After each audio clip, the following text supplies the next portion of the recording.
Alrighty. So yeah, 0 should be completely trivial. We did it at level 46 with no gear. Now that we're decked out in planar gear, uh, and stack of god drops, we should be, you know, we should be able to just speed run this fight.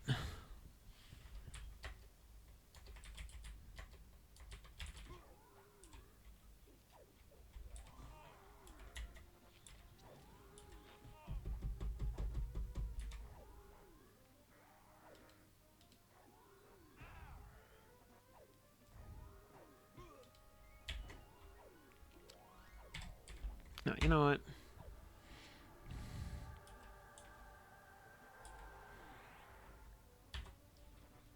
In fact, we're gonna just not even bother buffing really for giants, especially on +0.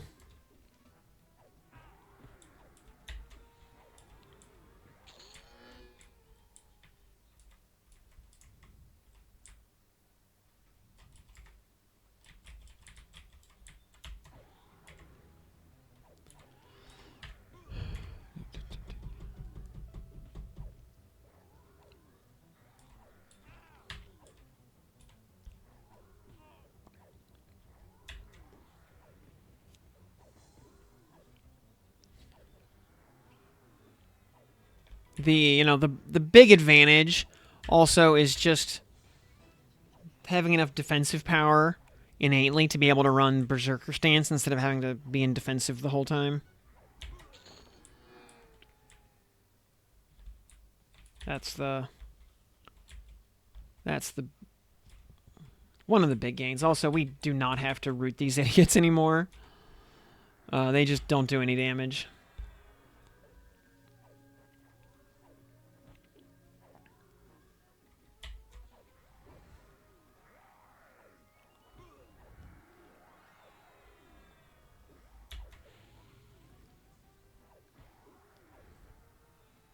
Yeah, at 46 with garbage gear, we had to not disrespect the ads.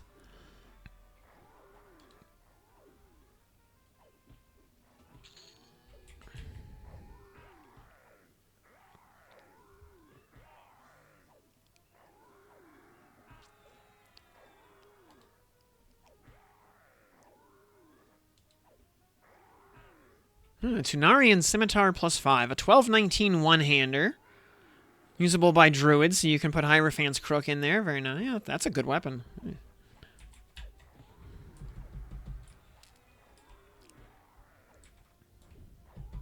So, did anybody actually get to do anything fun today? I would like to live vicariously through y'all if anybody got to do anything fun up until now. So there's Tranix. We will actually pacify Tranix. So we can just not have to deal with ads if we can avoid it, or maybe like only one ad at most.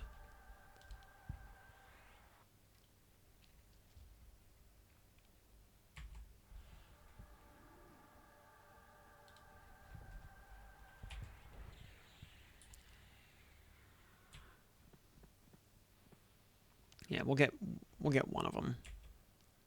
Oh, we got the whole bunch. Whatever. It's fine. And we get harm touched off the bat, of course, because Tranix is a Shadow Knight.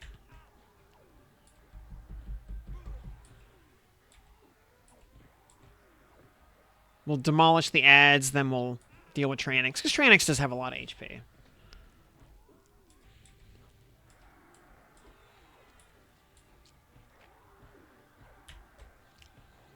We played some Frost Reaver. How's that going?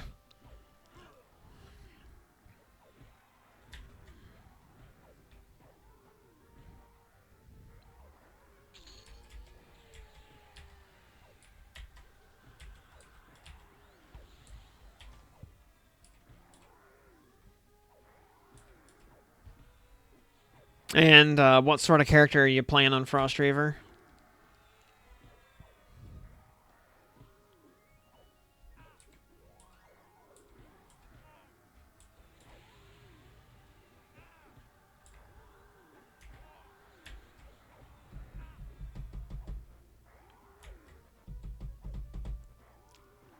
XP is crazy. 8% per blue mob.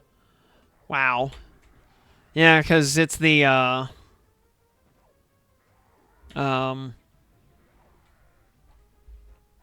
because that's the server where basically every optional rule set goodie is enabled, right? It's like the kitchen sink server, yeah? Cello XP times 3. Yeah, crazy.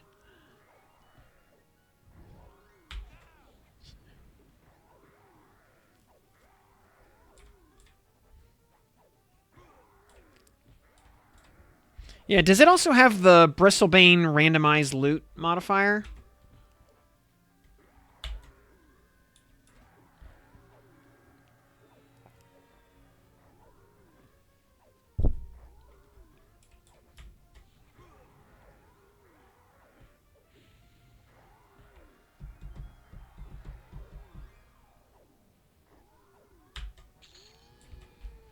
Yeah, Crown of King Tranix, which has Serpent Sight that we don't need.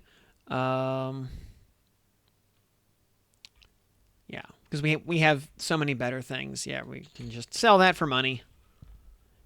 Random loot sucks. 36 wizard at the moment. Class is so-so.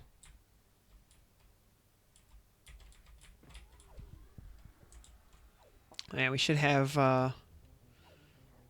Yeah, so Tranix now correctly has his own loot timer. Like, how random is random? Like, because I never played Bristlebane or looked into it or anything like that. Like, do you drop... Can you drop a Cloak of Flames off of random skeletons out in common lands or something? Like, is it that random, or is it at least vaguely level appropriate?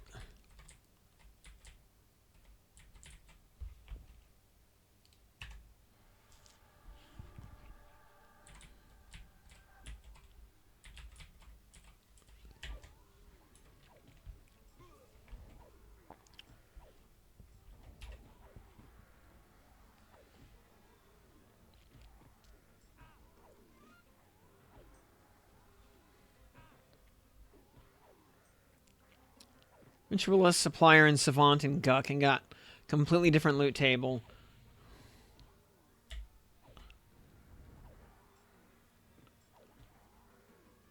Level of, like, 5 level range. Okay, and then are, like, group mobs and raid mobs considered separate randomization sets? So, like, Nagafen could drop Finnegel's stuff and vice versa? Or could you go kill some level 51 or 50, let's say, call it 55 mobs down in, like, Kunark or Velius somewhere and get Cloak of Flames, for example?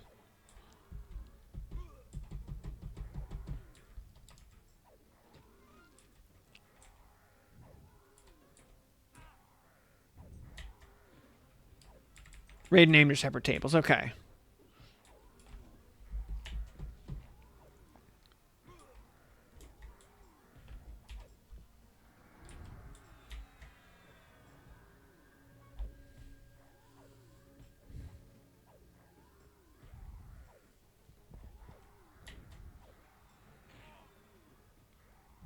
So there's a little bit of method to the madness then. It's not totally balls to the wall, bonkers crazy. It's only a little bit crazy. That's fair.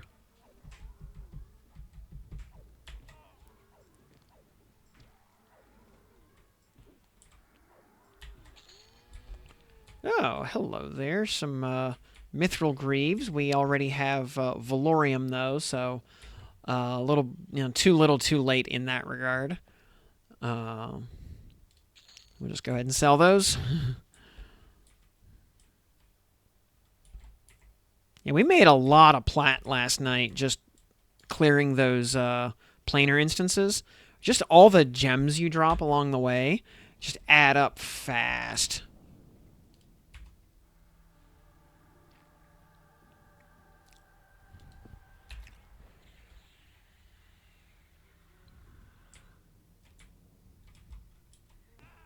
Also, drop quest items for such random quests. Huh.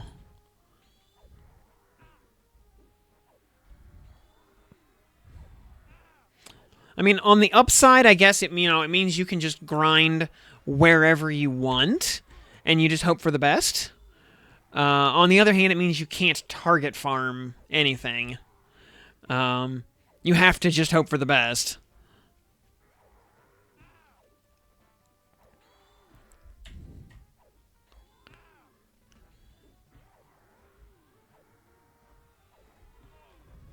You know, the randomizer giveth and the randomizer taketh away.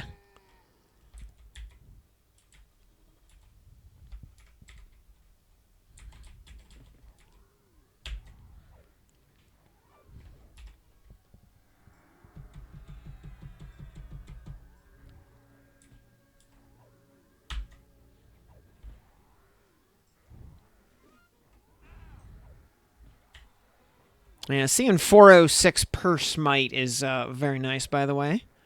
Enjoying that quite a bit.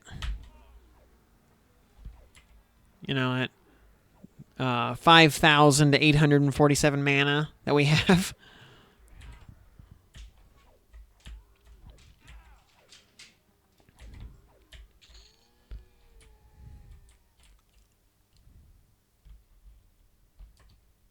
Yeah, for anybody who was here the first time we attempted Nagafen, you remember how slow going it was getting through the giants back then?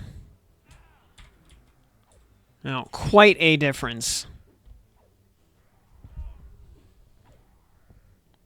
And that was exactly 7 days ago. So you see what 1 week of playtime does to your power level.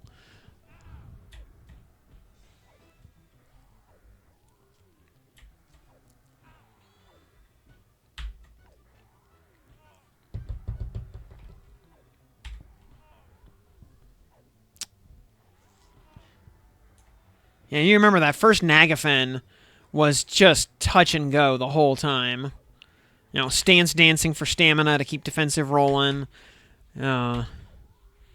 Carefully timing out PRs to get maximum value out of them.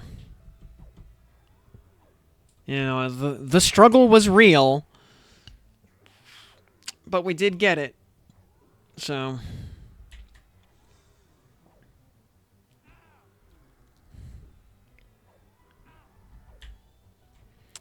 And now, I'm kind of expecting, like, +4 is going to be hard. But anything, even +3, I'm not really expecting to be that bad. Hey, Jam Man. Worth buying the monthly Moonlight Stones? I mean, Moonlight Stones have one purpose in the game. Well, two purposes. One, if you want to stone up your carbuncles, that's actually pretty legit. Or two, the FLB on a number of gotcha summons actually use a Moonlight Stone. So it's worth keeping a stack of them around. If you've got like 5 or 10 Moonlight Stones sitting in your inventory, that's plenty.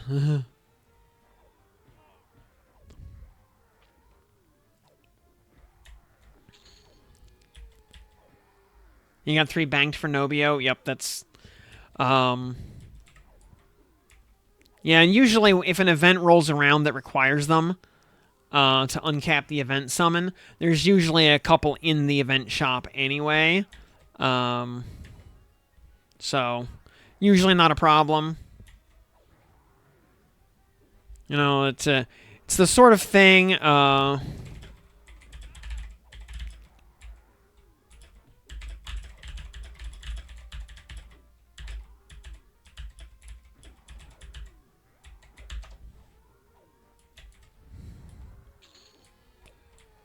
And,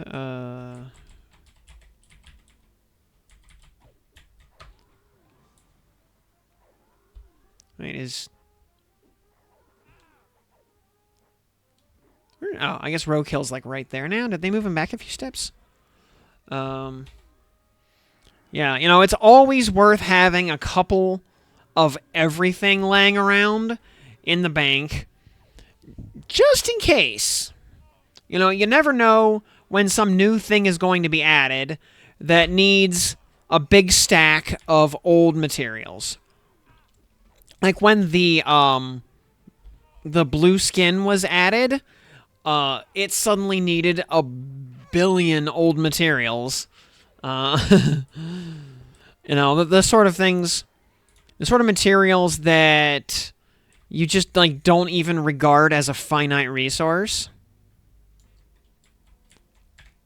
Really? There's 2 fire giants right here at the entrance? Really? That's weird. Yeah, well, there's Nagafen. Maybe they're, Alright. You know what? There's a very real chance we're going to aggro Nagafen. I don't know why they added those 2 fire giants there, and where did Magus Roadkill go? I don't...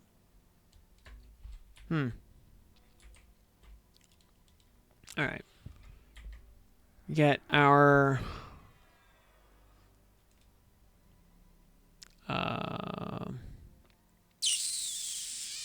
resist buffs up first. And...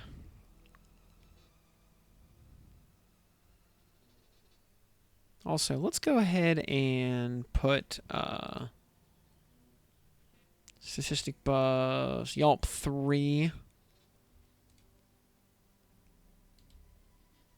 Yeah. So now we can, and now that we have an Amulet of Necropotence, we can use that instant click as our dispel fodder. We don't have to worry about Yelp cooldowns, so that's a huge upgrade.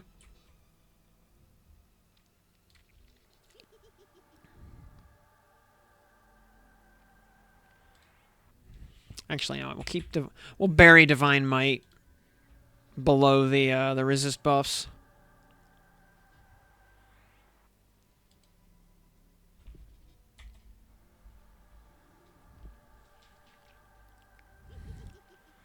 See, if we wanted to be really cheeky, we could actually use a puppet string to charm one of the giants and help DPS.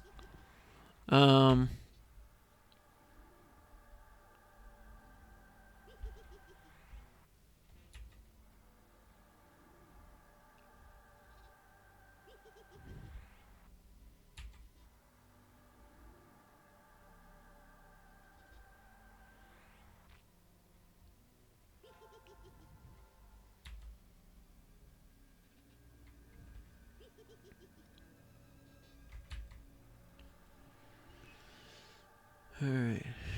Ramar. Guard of Vi. And regular buffs.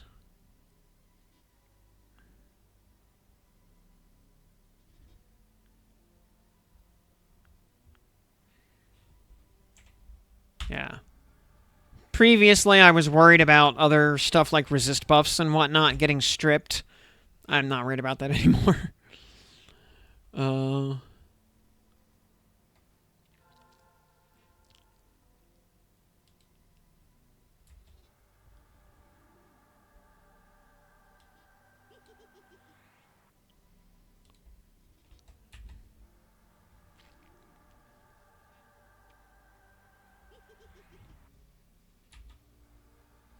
Yeah, Shield of Words, we already did that. Divine Might, we already did. Blessing of the Lord Commander. Boop. Valor of Mar, Guard of Vi. Okay, load spell. Standard.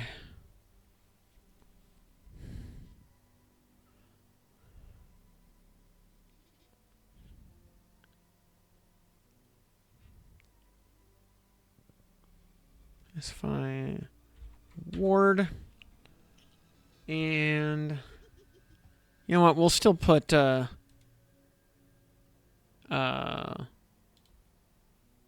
Yelp up on slot 5 because we're not going to be casting any roots anytime soon. So, okay, there we go. Easy peasy.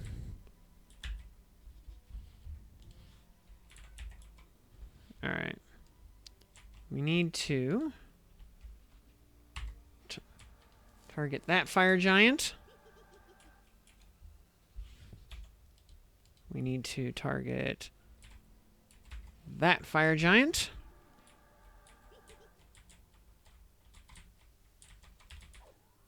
And pull this idiot up. Alright, we got Nagafen coming in. In fact, we're going to just pull all the way down the hall into here.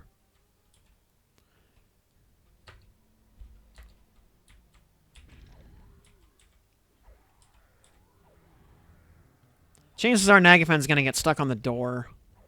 Won't give us plenty of time. Or he might even leash.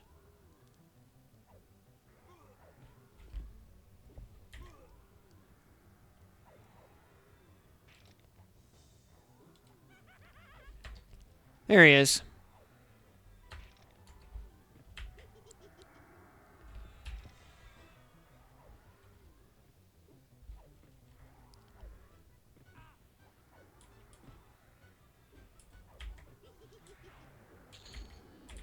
All right, Nagafen. In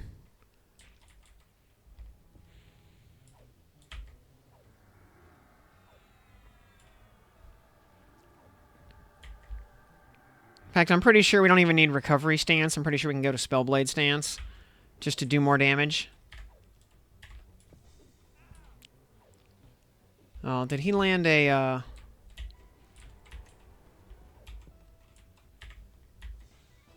Oh, he landed, what is that, a pox or something on us? Scourge? Yeah, it's just a dot, whatever. Because he's got a shaman hammer.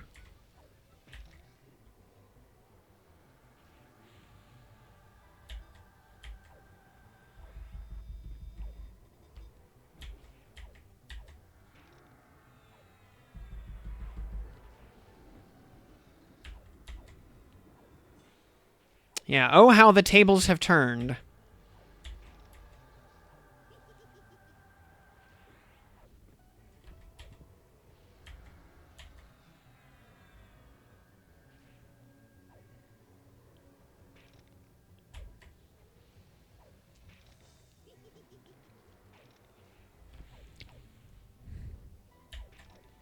We're spending more mana on Smite than on healing.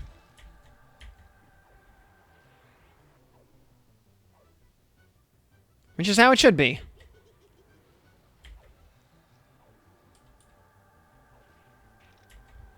That is entirely the goal.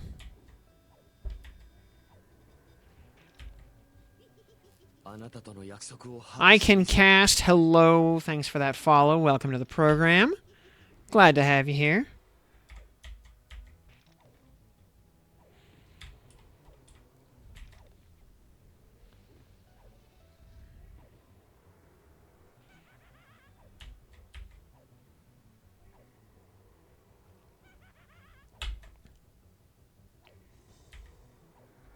And he's running away. What a coward. And we pinged an AA. Huzzah. Alright, what do we get? A Blade Stopper +0. We have a +5. I'm just going to sell that. Gauntlets of Fiery Might. Sure, we'll just merge that. Koshigatana, we will sell that. Cello's Drums, we already have one. Treasure Hunter Satchel. We'll throw that in the bank for holding more loot in the bank. And where was Roadkill? We never... There he is. Wow. Roadkill's all the way in the back here, and somehow he didn't aggro.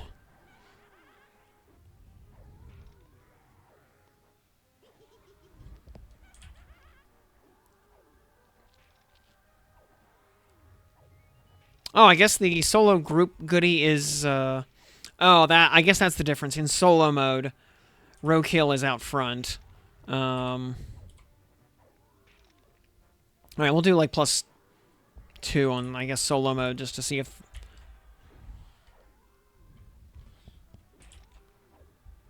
Yeah, we're still locked out of +1, otherwise we would do that.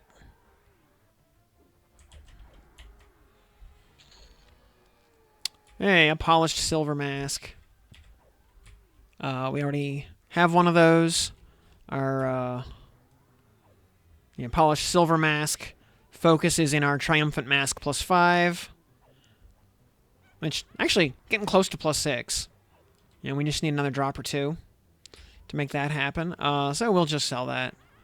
We sold it for free. Just like a filthy Janny. We did it for free. So, alright. Quit the expedition, and we'll walk back towards the Voidling and see if we can get him to kick us out before the zone does.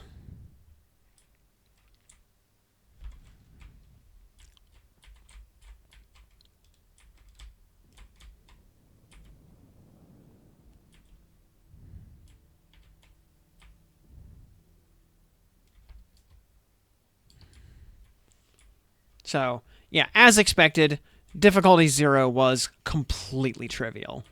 You know, we treated that Nagafen like a glorified raid mob.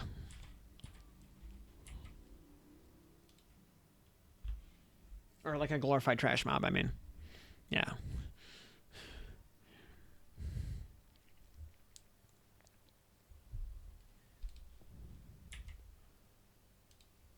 Alright, but let's jump to +2 on solo mode. Which the only difference is... okay, yeah, that's why. Yeah, we had 0 on multiplayer. The only difference is there's a couple extra trash mobs and roadkill being in the back instead of in the hallway. So. Otherwise, yeah, it does not matter.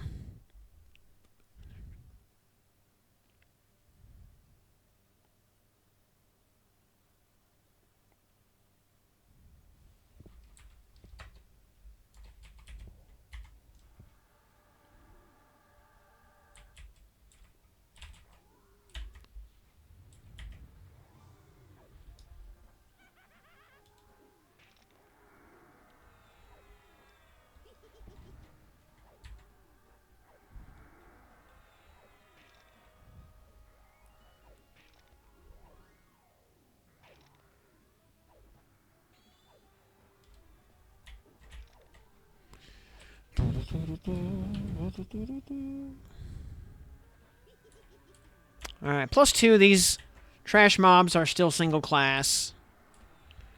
And their spawns, it seems, between solo and multi. Yep. Yeah. The big thing that makes Vox so much harder than Nagafen, honestly, is that her, even on solo, splitting her off from her ads is really hard.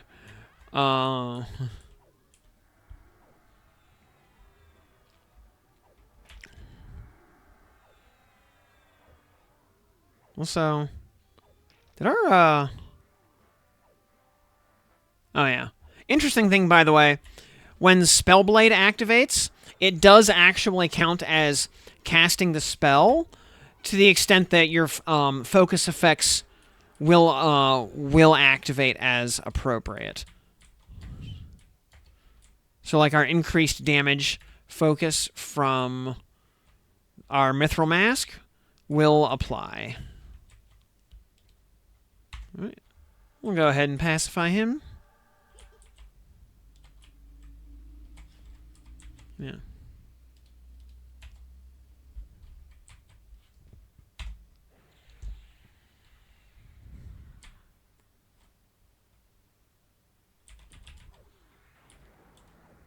Oh yeah, they also made, on solo instances, they also made it so the aggro range increase from difficulty settings just does not apply.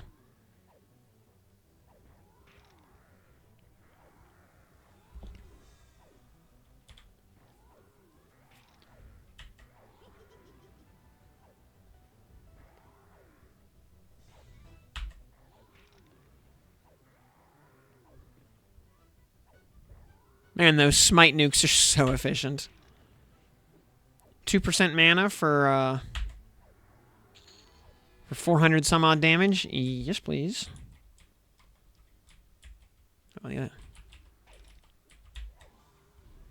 Yeah, 406 damage at our current gear settings. So we're going to be maybe on... Let's see, just thinking because we won't... if we end up streaming it all on Monday and Tuesday, it'll be really, really late. I will probably actually use that time to record some videos instead. And Minion, good evening. We're doing some Nagafen. Seeing how, well, I mean, we just did +0, and it was trivial as expected. So, no surprise there. Yeah, and other than maybe some plus mark fodder for our Cloak of Flames, you know, drops don't really matter. Nope, no books. No books. Tranix. Actually, we'll just pull that guy right past Tranix, because that's a thing we can do. Well, it's going to add, because Pacify wore off as we were pulling, so... although, yeah, if we get a book, at least one book, we are going to attempt some shenanigans. Which may or may not actually function as shenanigans. You know, we will find out when we get there. That's what makes it a test. Also, we need to decide, chat, this is y'all's job. We have our class unlock token. What class should we unlock?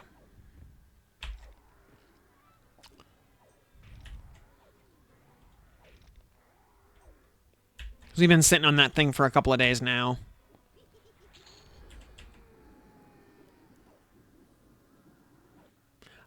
Pretty dead set against Shadow Knight and Necro. And slight spoiler alert, the class you pick doesn't actually matter. It's going to matter for about 4 seconds.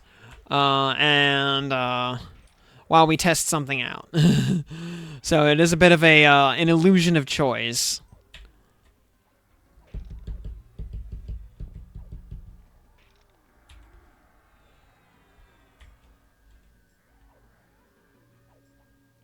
Wizard or Magician? All right. That would be totally fair.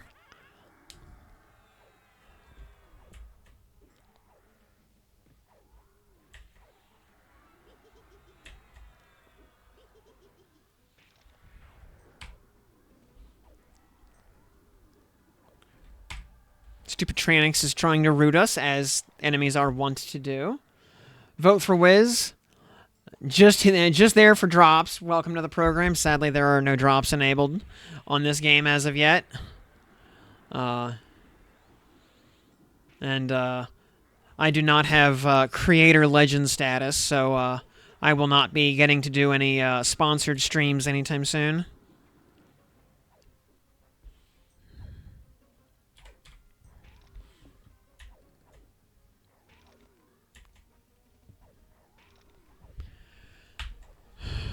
So I don't get to give out beta keys.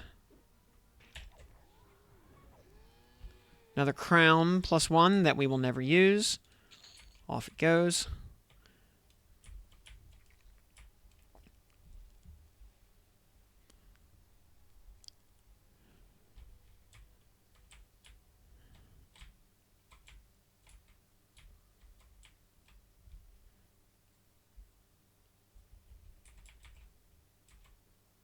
I was going to actually just make Wizard a subclass anyway, because actually something I wanted to do for fun was do a new game plus run with Paladin, Druid, Wizard. Like, see how far we can just push smite damage with all the spell crit and whatnot.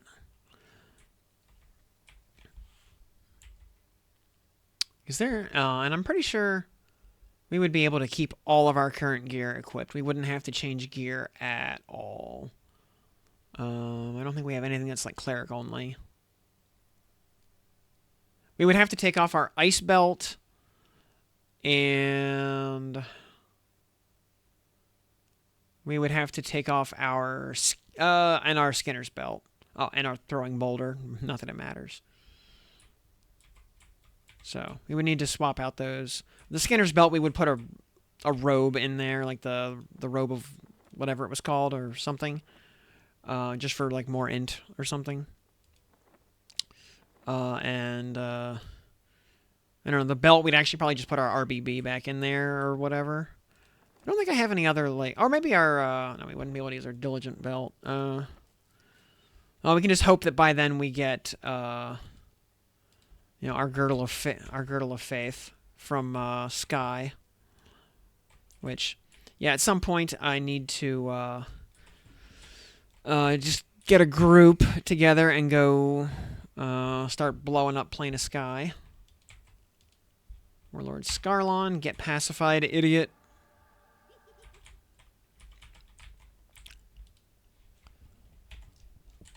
Alright, Mr. Fire Giant Warrior, hello. Oh, okay, he came of his own volition. We'll pull you back a little bit. Let's see, considering triple healer, cleric, druid, shaman, based. Yep, yeah. Personal lockouts are only an hour now, which is very nice. May not be the most effective powerhouse, but should be able to function because shaman's solo friendly, druid's always had kiting. And you'll just have a Brazilian mana. And your divine stance, yeah, will, yeah, your heals will be giga efficient. You'll have, yeah, a Brazilian mana. Yeah, soloing might not be that fast. But you'll be everybody's best friend. You'll have a spot in my group any day.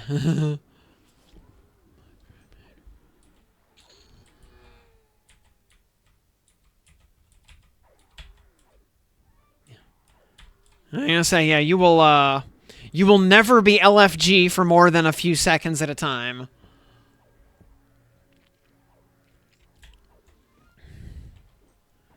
And, as far as real opinions go, by the way, just here for the drops, game is awesome. Loving the hell out of it. Been up till 4 in the morning basically every night for the past week and a half.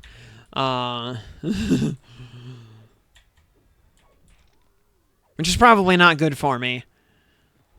Just playing till 4 a.m. was, not so bad when I was 21. At 41, it's...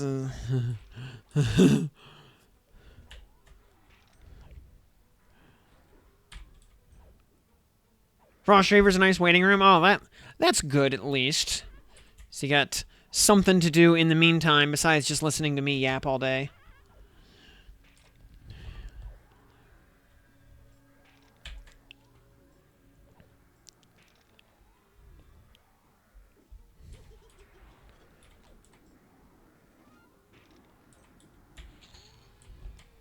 Oh, and some more Mithril Greaves +2. Yeah, sadly, we shan't be needing those.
Sure, why am I using Sound of Force? I should be using Retribution.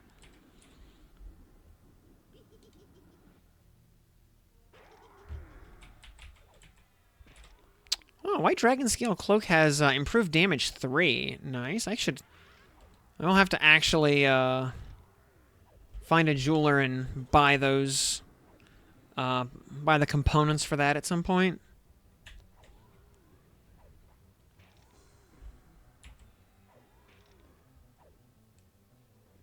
Anyway, we're gonna...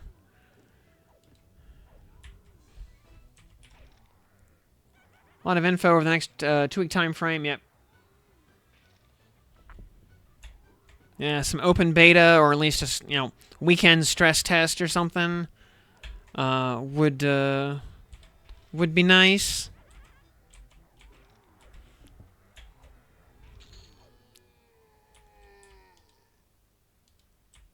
Now, after launches for things up to Canark, yep. Yeah, I figure we'll probably see some zone over. I mean, talking out of my ass here and just total conjecture on my part, by the way. Figure we'll probably see some more zone revamps along the way.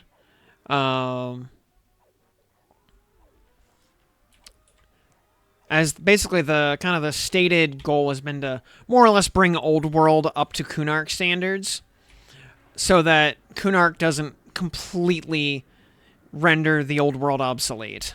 Because items in Kunark are just... Oh, leveling items, I should say, are just so much better than Old World.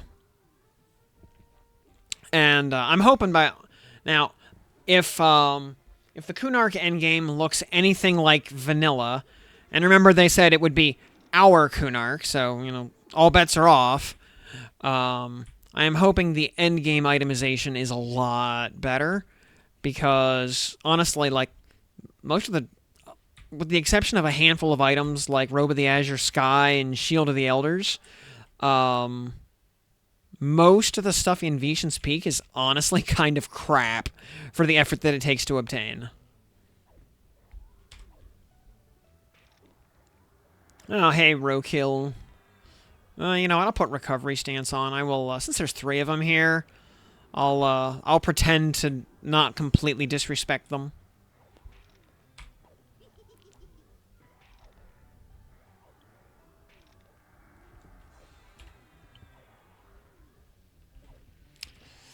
Oh yeah, we've got 4 AAs. We should decide what to do with them. We could pick up Turn Undead, which only costs 3.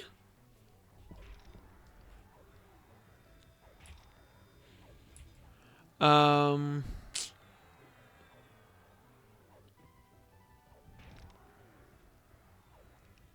mean, we could save up for the Unicorn. We need to get Healing Gift before Purify Soul.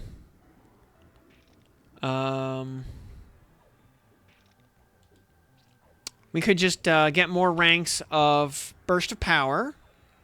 That takes 6 to get rank 2.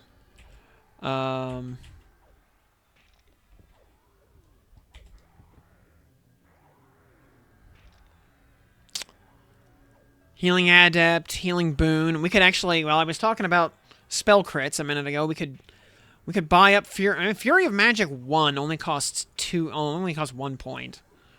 We could totally buy that.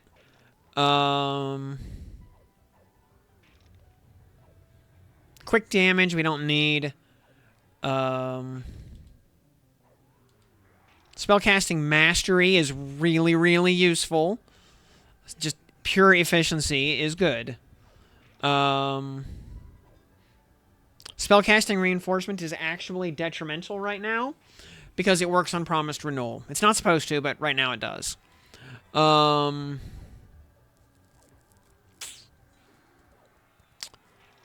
Let's see. Innate spell resistance, you know, would ultimately give us like plus 10 to all resists, which doesn't really move the needle anymore. With the gear we have at this point, it's better than nothing, but that's about the limit of it. Adamant Will is great. You know, Charm and Mez Resist is amazing. We can also just grab more Combat Fury for more crits. That's always good. 1 point, you know, just for the chance at big numbers, you totally valid.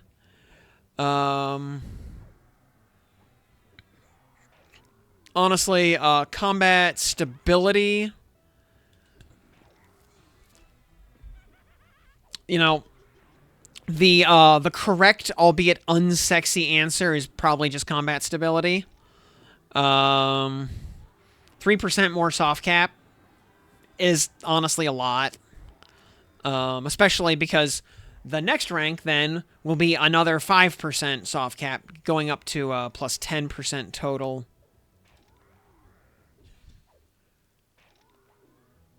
Blood Drawn Runes. This must be one of the SkyQuest items. That is a interesting that it's a chest slot and has no AC on it. Huh.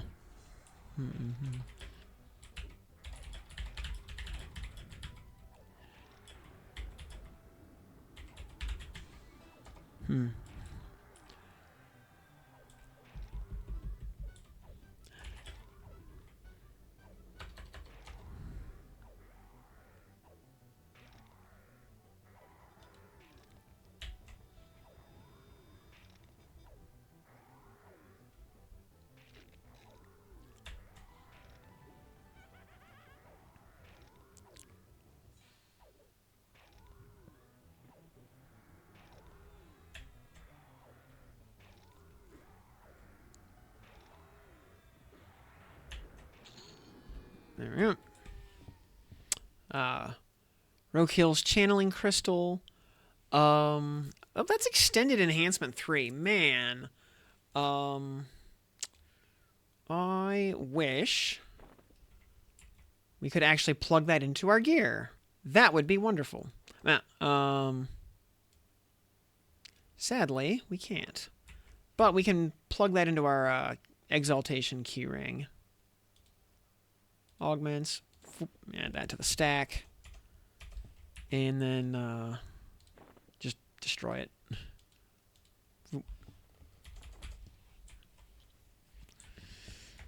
I mean, also nice that it dropped it +3. That's polite of it. All right. I'm going to go run to the bathroom here real quick, and then we'll do Nagafen. I got to med up for a sec anyway.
Other thing we need to do, or thinking I should do at some point, looking at my cooldown timers here. Yeah, my Plane of Hate timers are just the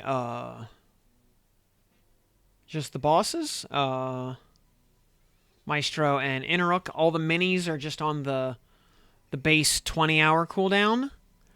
I think what I probably need to do is go back to Hate and just go through doing the minis, because I really need a Shield of the Immaculate.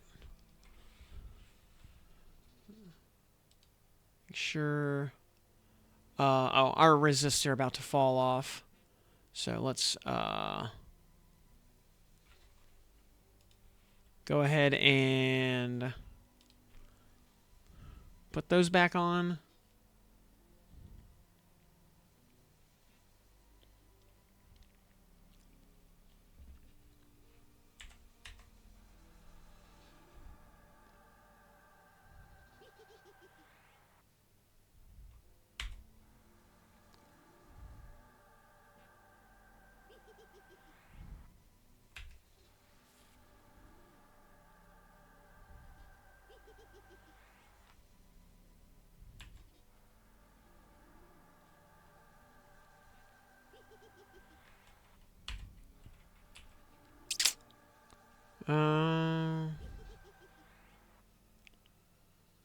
Okay.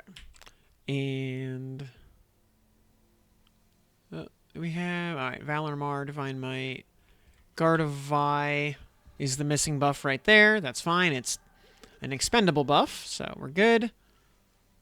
We'll need to do HP and AC buffs on the next loop, but we're good for now.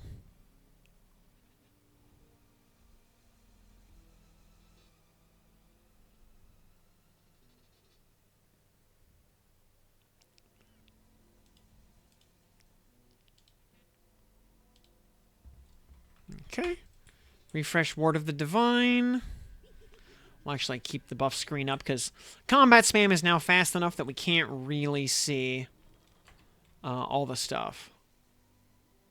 Alright, just Nagafen in here.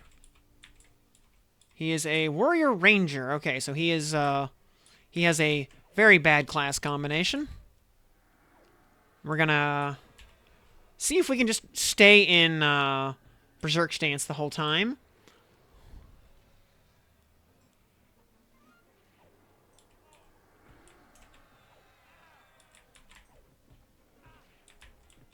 Disarm attempt failed. 2, 5.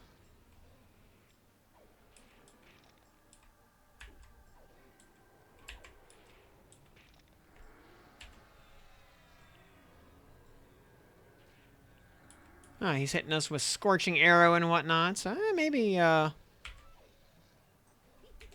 Ooh. Need to actually top off our health a little bit there.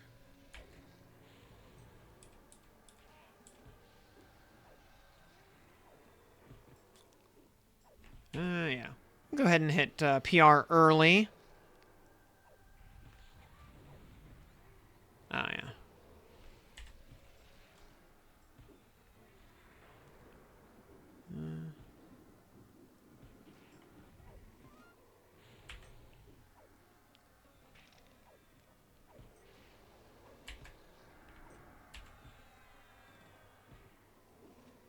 Oh, Guard of Vi fell. That's okay. Just means we burned through it.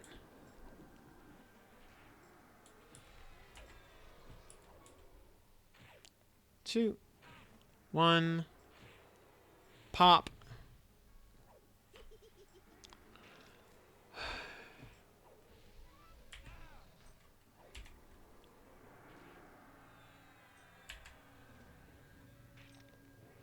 So, we're using some mana on Smite, by the way. We're just being a little bit... We're making sure that our mana is ahead of the curve compared to his life, which it is. So,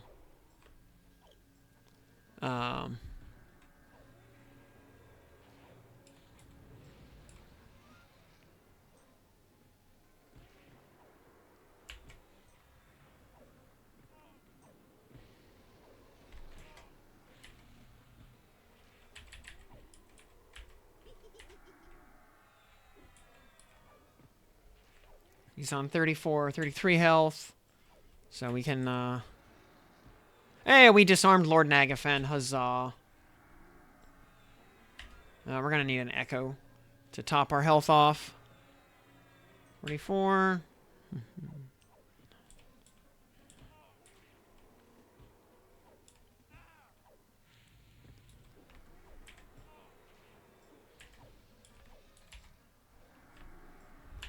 37 versus his 21. We're looking good. And yeah, we're just sitting in Berserk stance the whole way. We're not even using defensive.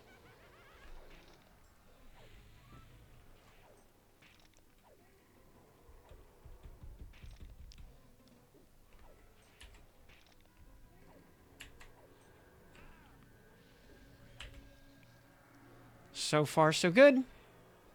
Yeah, did not expect +2 to be hard.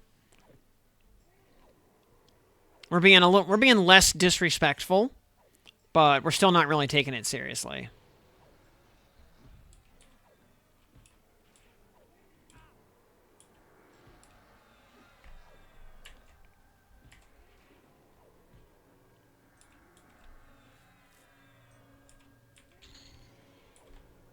Boop. Hey, there's a book. Cool. We get to do the fun stuff. All right. Another Hierophant's Crook. Another Prayer of Life. Sell those drums. We can sell those. Prayers of Life are always useful. Book is useful. Blade Stopper +2. I mean, we already have the click, and we have a shield at like +5, and we're not even using it because we have Shield of the Stalwart Seas instead. So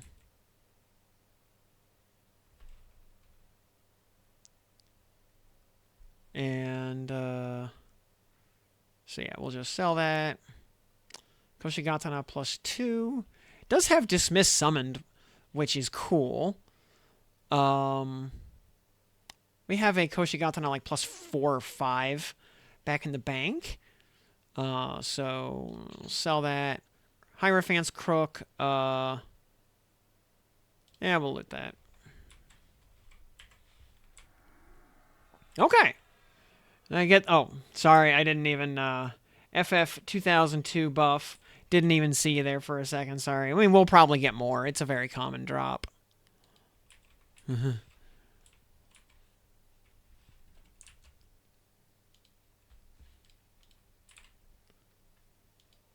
Yeah, we'll probably get a +3 or a +4 here before on the next one. So... welcome to the program. What the gold-plated Koshigatana? Nah, it's one of his very common drops. I've gotten 1 million of them so far. I don't think anybody... Yeah, the only kind of interesting thing about it is that it's like an okay one-hander that's actually usable by int casters. Yeah, it's kind of weird like that. Yeah. Like an actual weapon that casters can use. It's weird. I mean, I've got better rogue piercers in case we ever play rogue. Oops, got turned around. That's fine. It punted us anyway. So we'll turn around and do +3. We'll see. Will +3 actually require us to take the fight seriously? Maybe. All right, solo +3. Big crucial thing though, because we got the book, we can test out the shenanigans later. After we do or at least attempt +4. I assume +4 is going to be doable. Yeah, because people say Nagafen +4 is easier than Interrupt +0, and we did Interrupt +0 successfully. So I'm very hopeful. We might have to not just run Berserker Stance. We might have to do like defensive stance dancing or something. I don't know. We'll find out when we get there. Why are there 2 giants stacked on top of each other all of a sudden? Who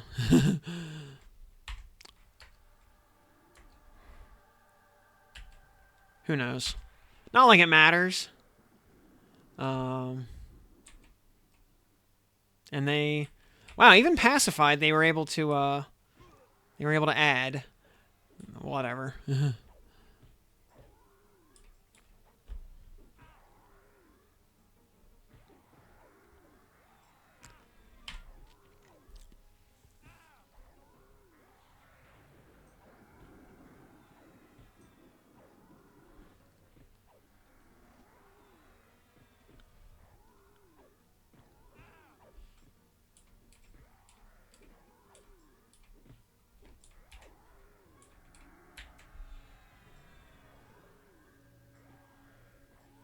And you probably never noticed it because it's just not very good. You know, it's completely obsoleted by other better daggers, like the Crystal Spear from Vox, or, you know, a dozen different weapons in Fear and Hate.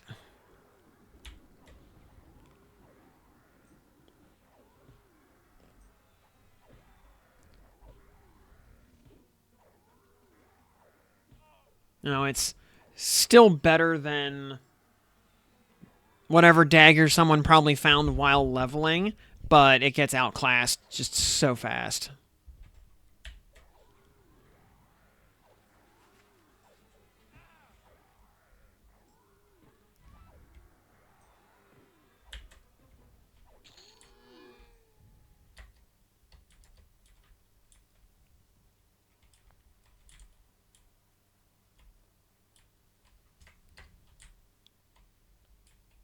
Oh, I guess that giant that was supposed to be on the ramp? I think they were supposed to be a giant on the ramp. He just spawned at the bottom instead. Alright, whatever.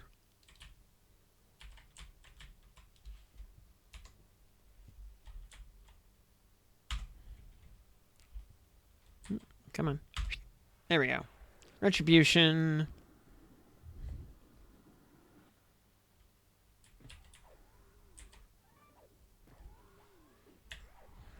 Yeah, the other big point of disrespecting the fight or not is how much mana do we spend on smite versus how much do we hold in reserve for heals.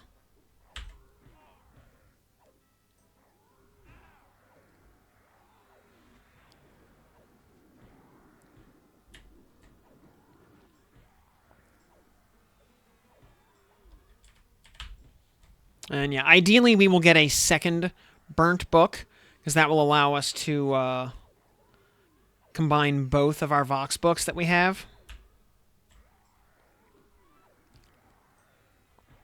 And, you know, the part of now, and like I said, we're going to be testing some shenanigans, but part of that process also is just getting extra Fiery Avengers to fodder into our current Fiery Avenger. You know, get another one, mode it up to +5, and then fuse it with our current +5 to make a +6. Moth has his Fiery Avenger up to +7 currently.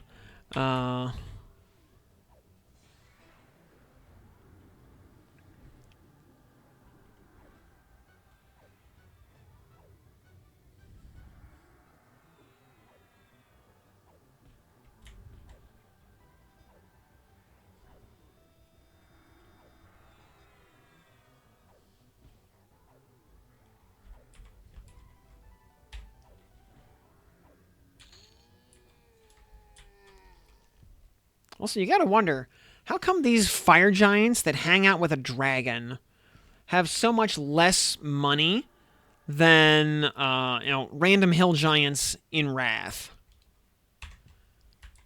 Like, does Wrath just have some kind of booming economy or something, and Sol B just doesn't?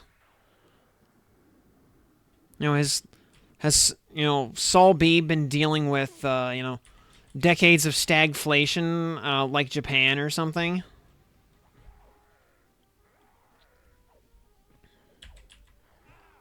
Or does Nagafen, being a typical dragon, just hoard all the money and not pay his employees anything?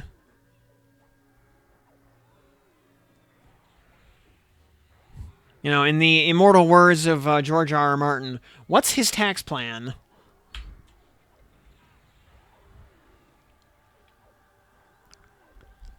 And tangentially related, by the way, you know, people love to clown on George for the whole "what's his tax plan" thing when talking about world building in an RPG or in a setting, you know, for whether it's a game or a book or whatever. But something I've found as a lifelong DM is when you have, you know, a little bit of verisimilitude like that, it creates a lot of believability and credibility for your world.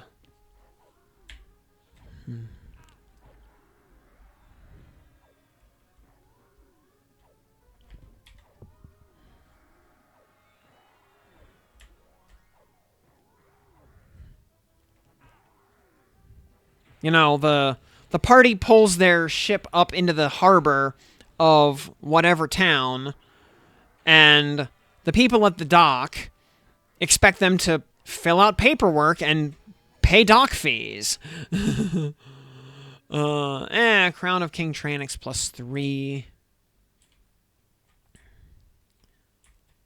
Which, by the way, now that we're actually getting into like reasonable plus marks, if anybody wants any of the loot, yeah, please do shout it out. I know FF Buff called dibs on a blade stopper, but if anybody else out there who has beta access wants a drop, you just shout it out.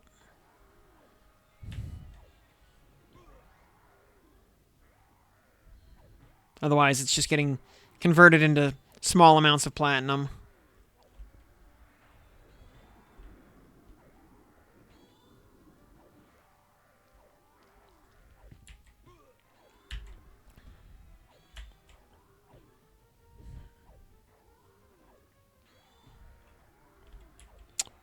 Out of curiosity, by the way, so our mana regen is 44 right now.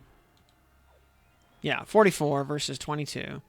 Oh, some diamond dust. Yeah, we'll just sell that. Well, we'll at least loot it and put it in our inventory for now in case anybody wants it. And yeah, less victims in Sol B. Maybe. I don't know, but I would think, you know, a higher percentage of people get killed in here because of all the LDC trains and whatnot. Compared to Wrath Mountains, where it's just druids kiting all day with total impunity. Would think the, you know, unless the Wrath Mountains money printer just goes brrr, you'd think, you know, after all those druids mining out the local economy that, you know, they'd be running dry. But I don't know, maybe maybe they just have a very lax monetary policy and print money like it's, you know, like it's going out of style.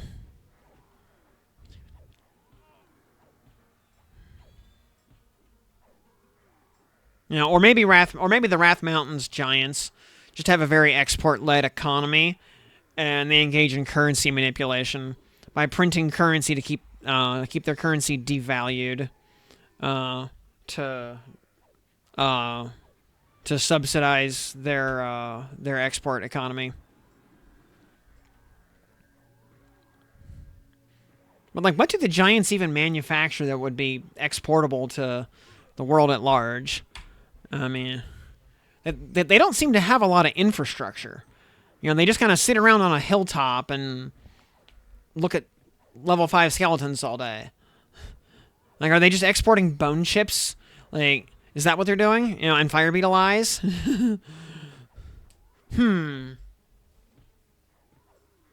Well, you know, Ogok and Grob are just down the road.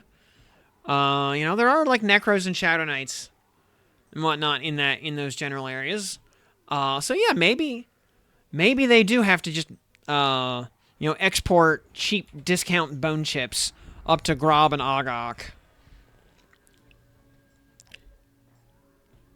You know, because especially with like the frog locks all being, you know, goody two shoes paladins, they probably are, you know, the frogs are probably able to enact, you know, trade disruption against Ogok and Grob, basically embargo the towns and blockade them if they feel like it. So, you know, supply chain logistics in, you know, through that area are probably difficult for the evil types. And there's just not a lot of skeletons running around. It's mostly tadpoles and alligators and stuff. So bone chips maybe are not readily available to those two towns, and you know, like importing them from Neriok is far and prohibitive. Built the pyramids and stuff. Yeah, the pyramids are already built though, and they don't seem to be getting expanded upon. You know, they're not building any more infrastructure. Plus, it seems like the lizard men did that. Oh, hey, some Mithril Vambraces +3. Oh, what, we have +2 currently. Yeah, we'll merge those. Boop.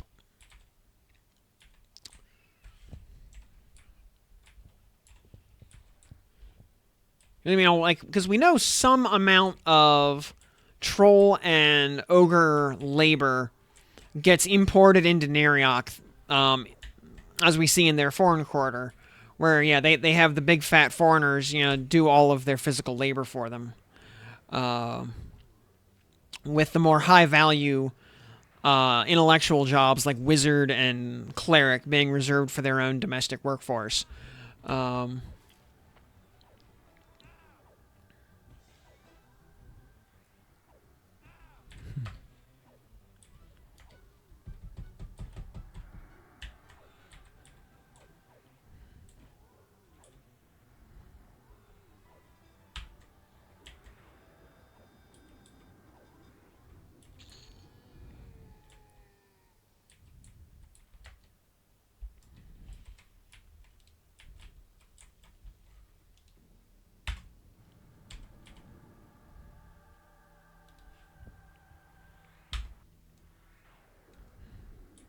and it is a bit of a rabbit hole that we've gone down there with the economics of Southeast Antonica.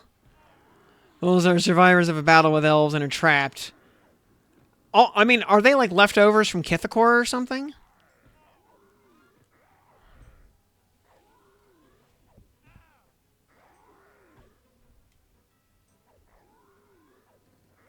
Because I would think if they were survivors of a battle with the Dark Elves, Interrook's followers are not real keen on the whole, like, tolerance thing.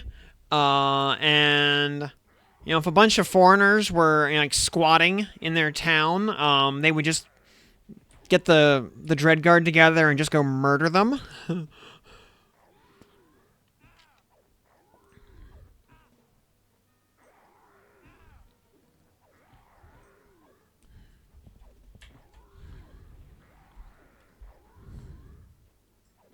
Because, I can't imagine Neriok, of all places, has a very liberal immigration policy.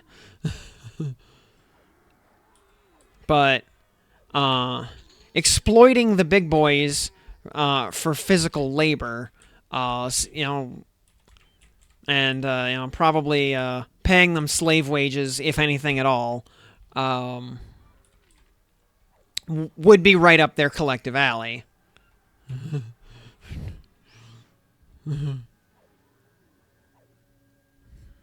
But yeah, if there's some other kind of actual lore reason why the ogres and trolls hang out in the foreign quarter, I would actually like to hear it.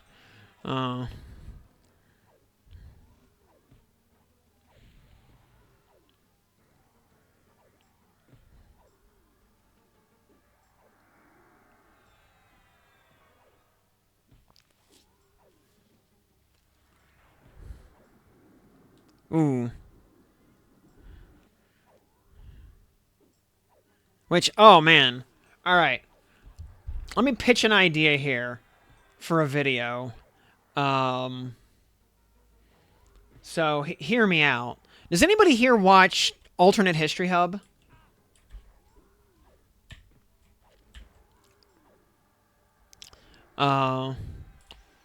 It's like, would it be, like an interesting lore thing, at least to me, I don't know if anybody else would find it interesting, but an interesting, thought I had, doing like an alternate history of Norath,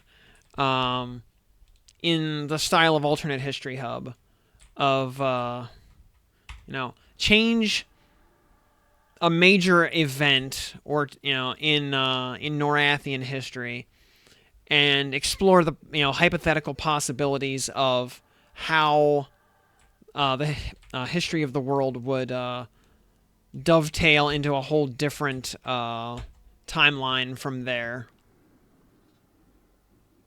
It's like something we were talking about in the public Dick Sword a little earlier. An idea I had was, like, imagine an alternate timeline where the Draconic Schism never happens.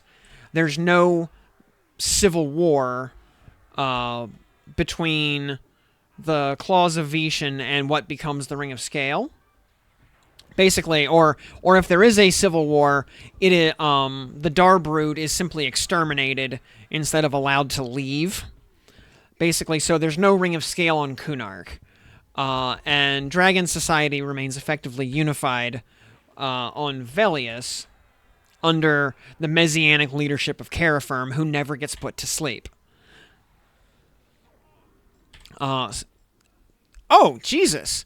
He smacked us for 1,000 damage on mana detonation. Good lord. I was not expecting that at all. Alright. Alright, well, a little bit of... died to some hubris there. I was, Yeah, holy boom. Hey, Variety Void. By the way, grats on Creator Legend status. Glad to have you here with us. Welcome to the program.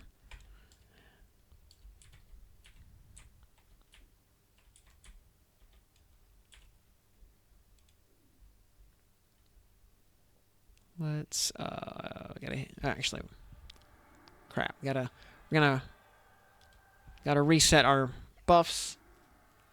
Yep.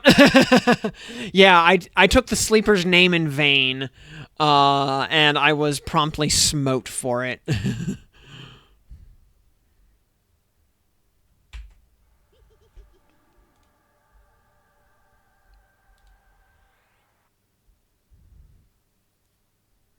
Thing is, we only had, like, I don't know, two or 3 seconds left on PR there.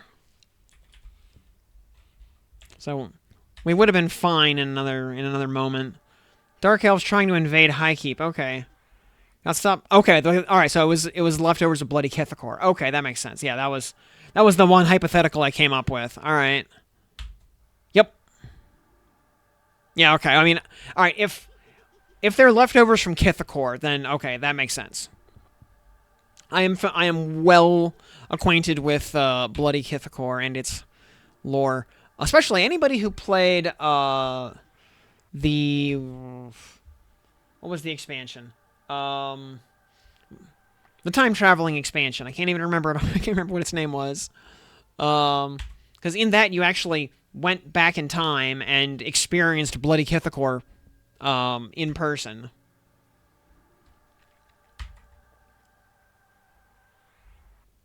You know, the fight or the battle culminates with a duel between Firiona and Lannis. Firiona wins, but Lannis gets yeeted back to the plane of hate by Inaruk, and opening that portal very suddenly, in a not so gentle manner as Inaruk is wont to do, basically killed a lot of people on both sides and turned a lot of people into undead.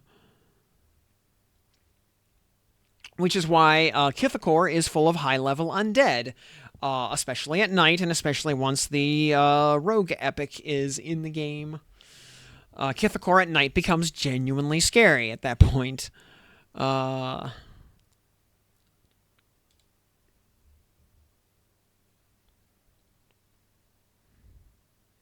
Yeah, and actually one of the cool things in that expansion, when you're traveling back in time to various historical events, you get explicitly told by Zebek Zorak that, you need to let events play out as they did in real history. Oh, crap, I skipped a step. So, like, important personages who die, you need to make sure they stay dead. Because if you change history, events will butterfly out of control and destroy the multiverse, which is what you are trying to avoid.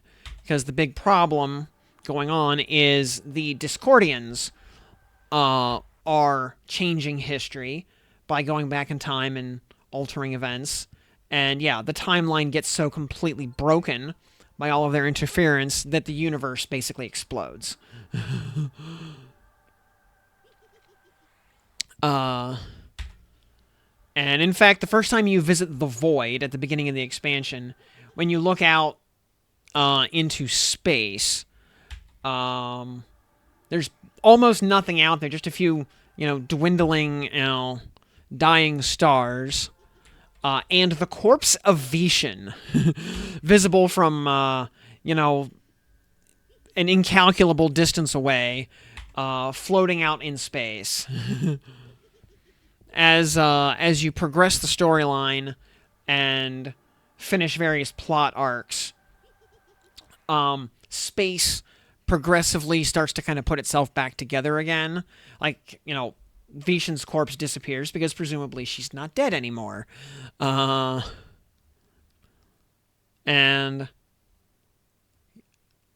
the one of the interesting things from what was it, the oh yeah, well, Seeds of Destruction, that was the name of the expansion. But in the Serpent Spine, one of the cool parts there, when you get to one of the two final zones, Ashen Gate, which the whole like temple of Ashen Gate basically exists as a reliquary to hold one of Vishen's scales.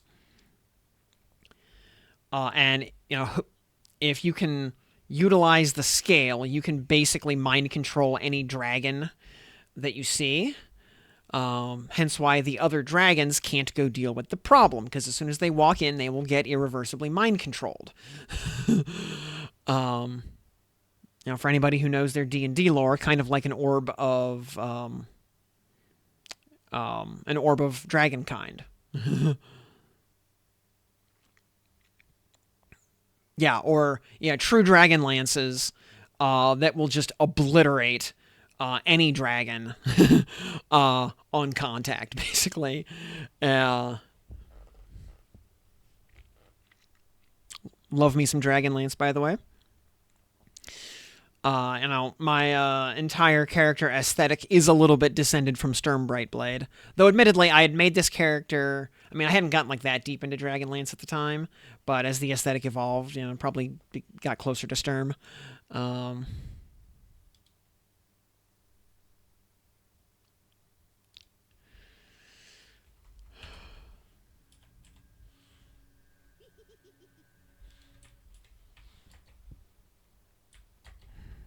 Also, Lorana is waifu for Laifu, even if she is a filthy knife ear. Oh yeah, Lord Soth is one of the all-time great D&D villains.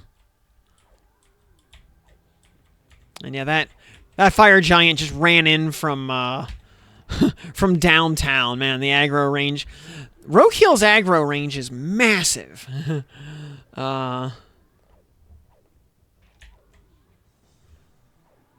Hey, Jester. I mean, we would go pick on Vox.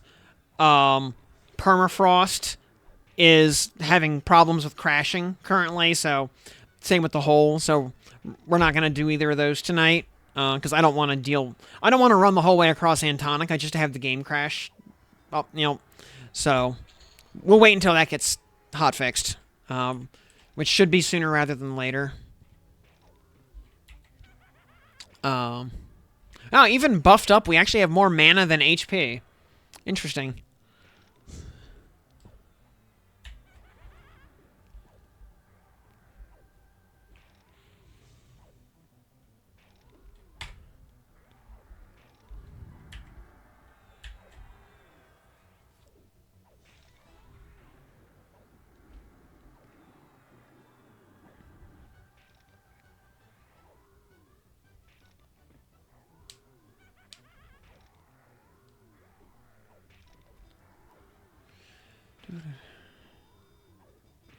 Yeah. You know, gotta respect Lord Soth. If nothing else, just for figuring out how to win at Ravenloft.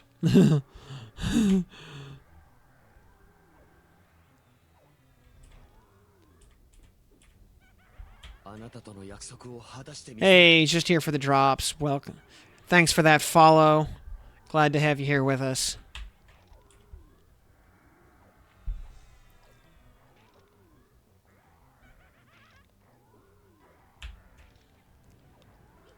Old TSR from Dragonlance? Nah, I never got to play those.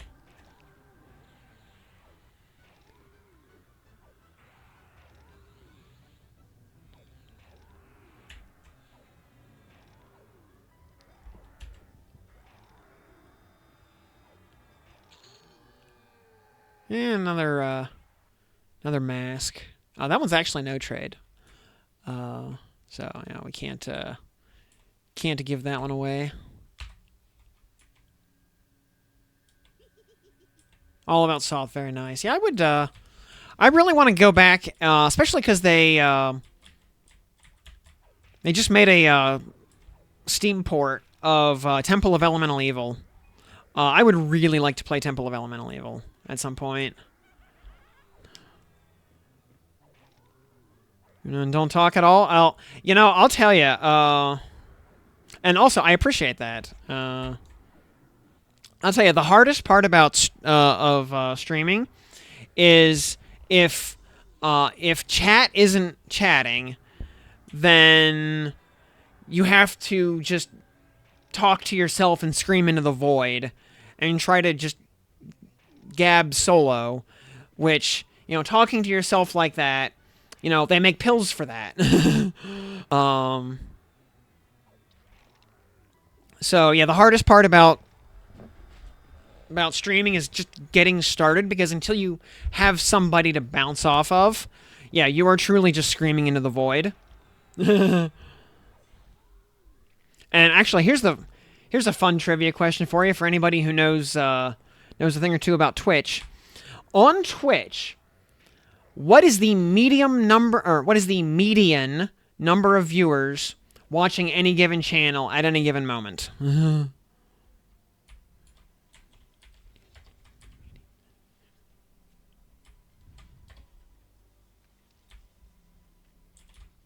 Check what Nagy's classes are. We got to med up a little bit here. He is a warrior wizard mage. Okay. So he's going to be a little tankier than usual. He might have a mage pet. He might mallow us or something, but nothing crazy. And he might ice comet us. 40, I wish.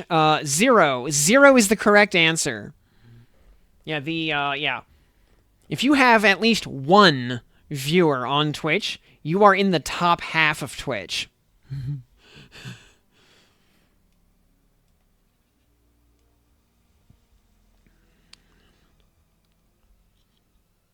By the time you hit about 10 to 15 viewers, you're in the top, 10 to 15%.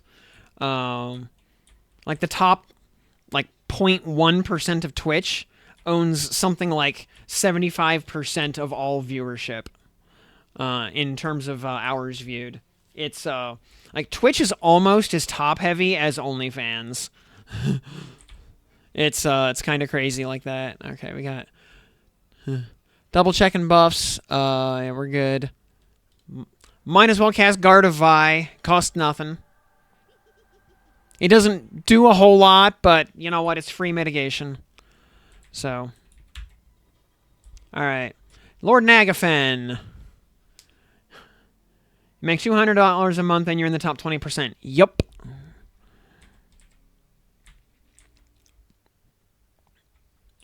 Oh, he's casting Shock of Swords. Elnerix, okay. We're going to go ahead and hit a PR early. He's going to mallow us. Because, yeah, I think he might actually get easier when he runs out of mana. I'm not sure. Just because he won't have access to Ice Comet and stuff. Or big stuns. I'm gonna keep the PRs going a little early to start. While we figure out.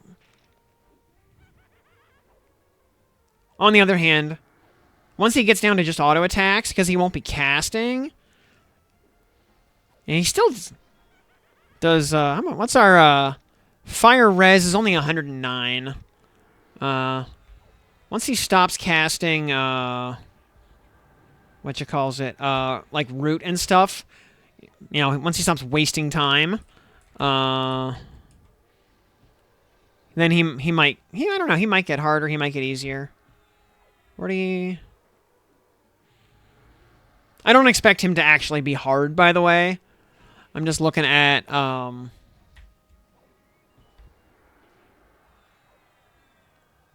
honestly, as long as we're ahead in mana, it doesn't matter. We can be,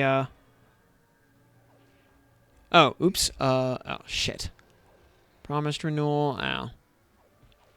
Well, we can put Yelp back up and... Whoop. Fell behind on dispel counters. That's fine.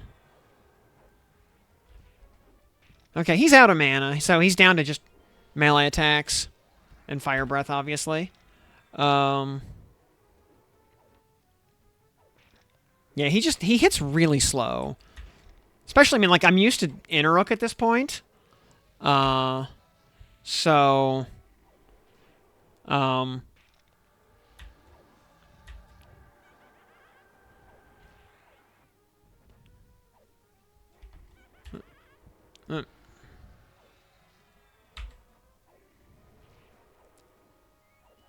We're gonna drop an Echo there. We were a little bit behind on healing.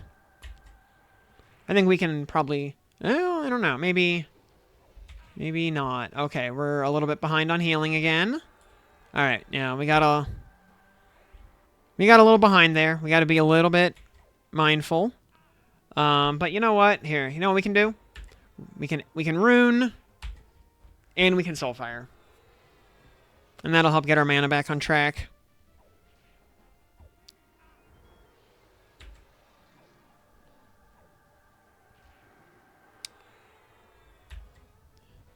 Legs are exposed. Just roll them up. Yeah, just treat him like an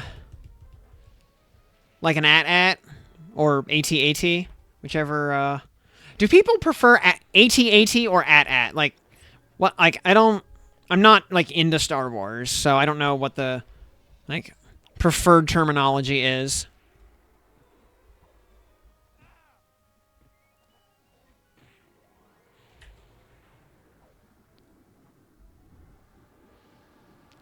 $57 to $37. Okay, yeah, we're well ahead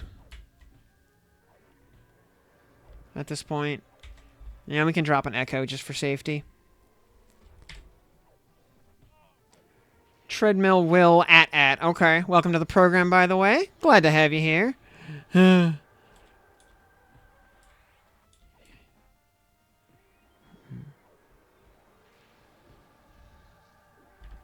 Whoop, I should probably pay attention to dispels and probably also top my health off. Oh, AT-AT. Okay, that's...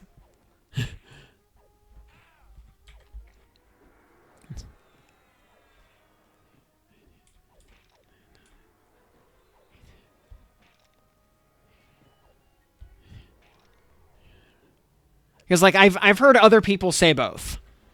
And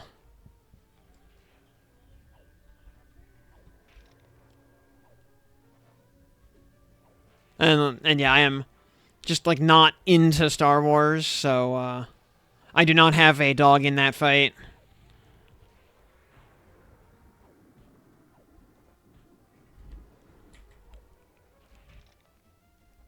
You know, I like Mr. Plinkett way more than I like Star Wars.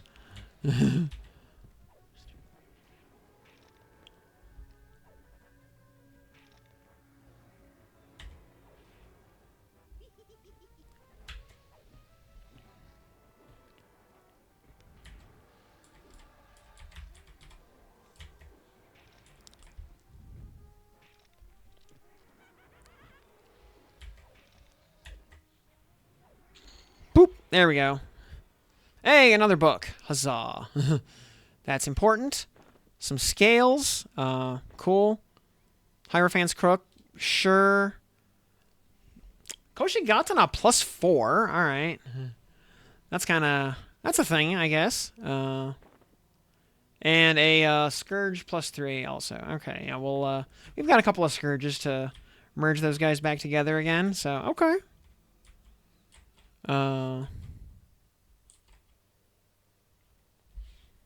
So, okay. +3, not really noticeably harder than +2. Still very easy. And he had a better class mix this time around, because he had access to good spells until he ran out of mana. Like, he was actually casting pretty decent nukes. He didn't do I didn't see him cast Ice Comet, and I didn't see him cast Mana Detonation, which I guess would have been the better choices, smarter ways for him to spend his mana. But he chose not to.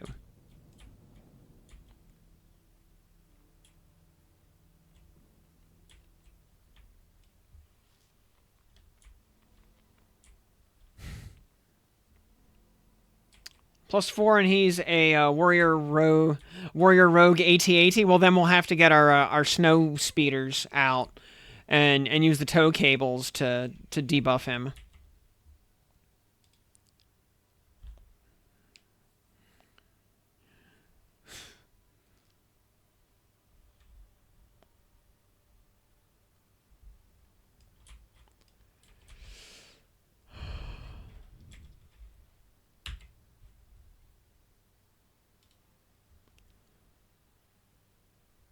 Quit the old instance. Yes.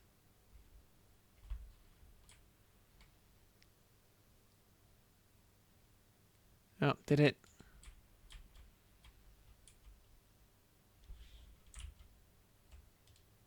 Quit. Can we please? Do we need? We might need to wait a minute for the instance to die. It doesn't want to seem to let us quit the expedition.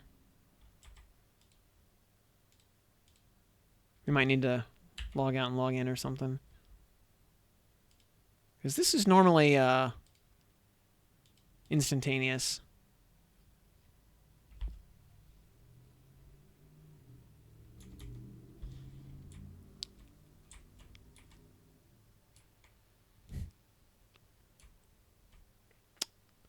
Soul Leech +6, 48-45. I mean, very nice, but it's no Fiery Avenger.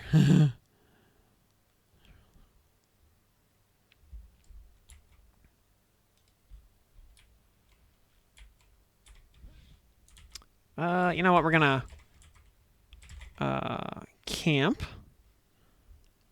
just to see if relogging solves that.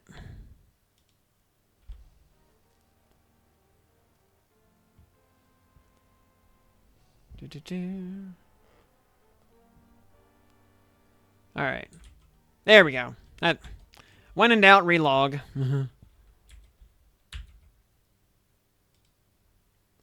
Alrighty. So, Nagafen +4. Create raid. Yes, please. +4 solo. And yeah, solo and group do share common lockouts. Trap of Logic, good evening to you as well. Yep. I mean, we're just blowing up some Nagafens right now, and, you know, +3 was easy enough, so we're going to do +4. I don't think it's going to be noticeably harder. Because he still just hits for so much less than Inaruk did at +0.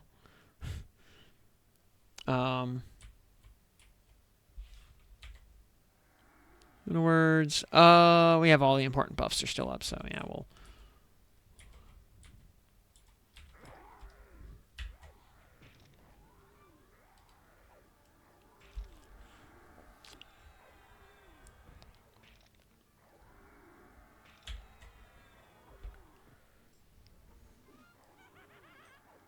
Yep, and, yeah, hope y'all had a, fun Saturday.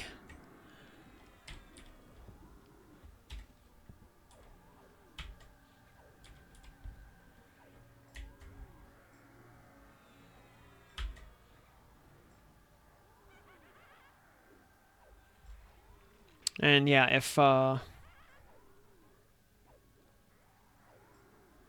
this works, then, yeah, I just watch people play EQL all day. Very good. So that sounds like a fun day to me.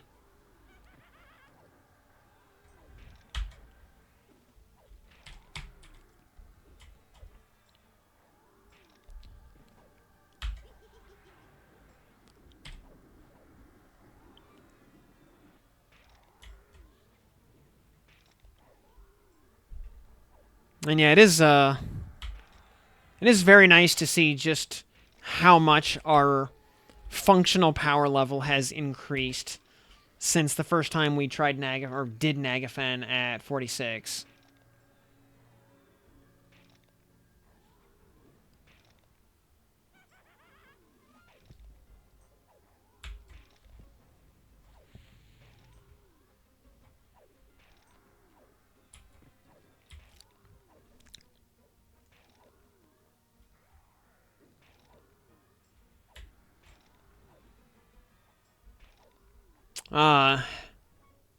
It is just a bridge too far, huh?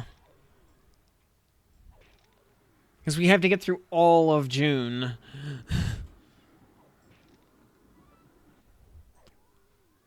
Well, it's okay. June starts on Monday, and it's only a 30-day month.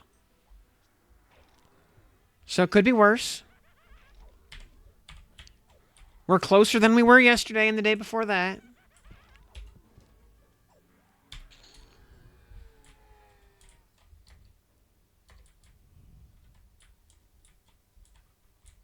Well, if while I do certainly hope that everything proceeds on time, I do subscribe to the Shigeru Miyamoto treatise that a delayed game is eventually released.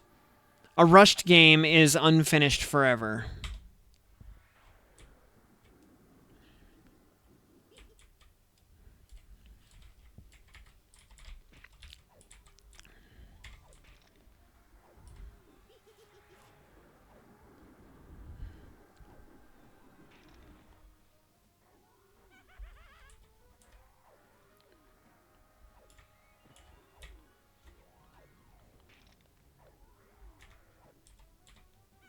And, according to secrets, the whole staff is just way too dedicated to the project.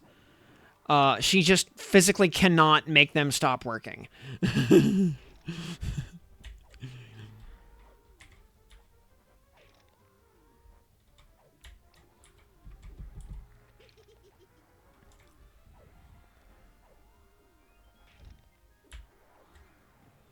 So, when everybody just wants to keep grinding on the project, then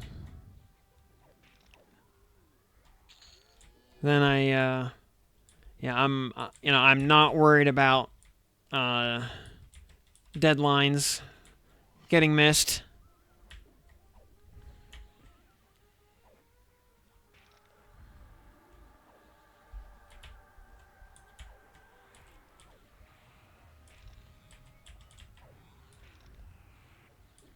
And, major bugs, when found, tend to get fixed pretty much immediately.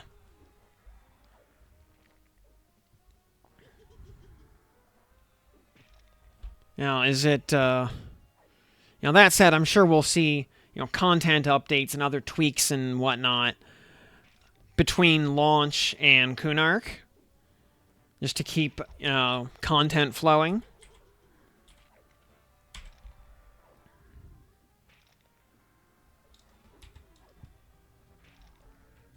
Oh, we are slowed.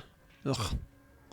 And I do not have a Shield of the Immaculate, unfortunately, so I can't just click my cloak and make disease counters go away. That's going to be a major goal for me, by the way. Getting a Shield of the Immaculate. It's, not that... it's not that rare, I don't think. It's, uncommon-ish off of, Lord of Ire, I believe. Just on, personal instances of hate. You get a random assortment of minis. You don't get all of them. You get, I want to say, 4 or 5 random minis out of the pool from the whole zone.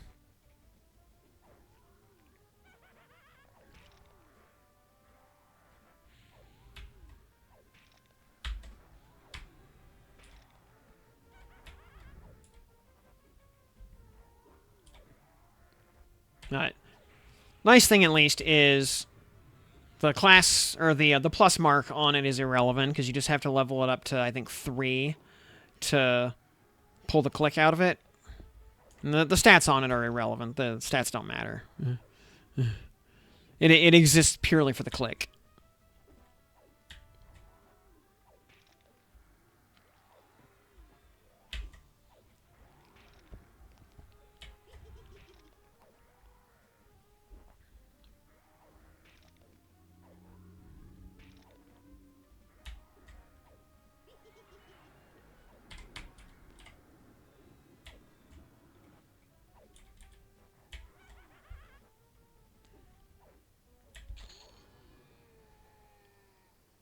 Yeah, let me check the P99 wiki here. Shield of the Immaculate. Yeah, it's Lord of Ire pre-revamp, or I mean, also Inaruk, because he can just drop basically any of the mini items in the zone. And yeah, post revamp, the chests can drop basically anything. Rarely.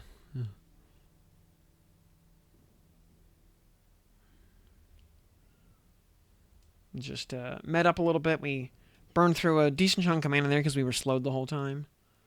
Alright, and Tranix is a cleric, so he will be wasting time. How did we con Warlord Scarlon from here? What?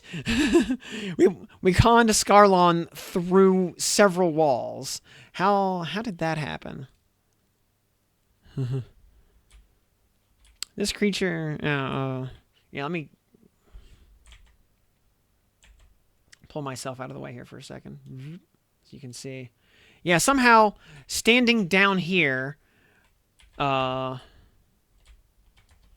mean, Tranix is up there, Scarlon is over here, 2 rooms away, through 2 walls. Somehow we conned Scarlon.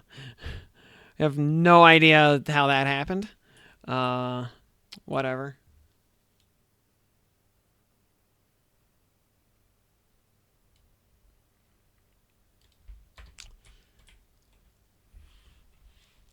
Alright, Tranix is not a... The important part is Tranix does not have access to a slow spell.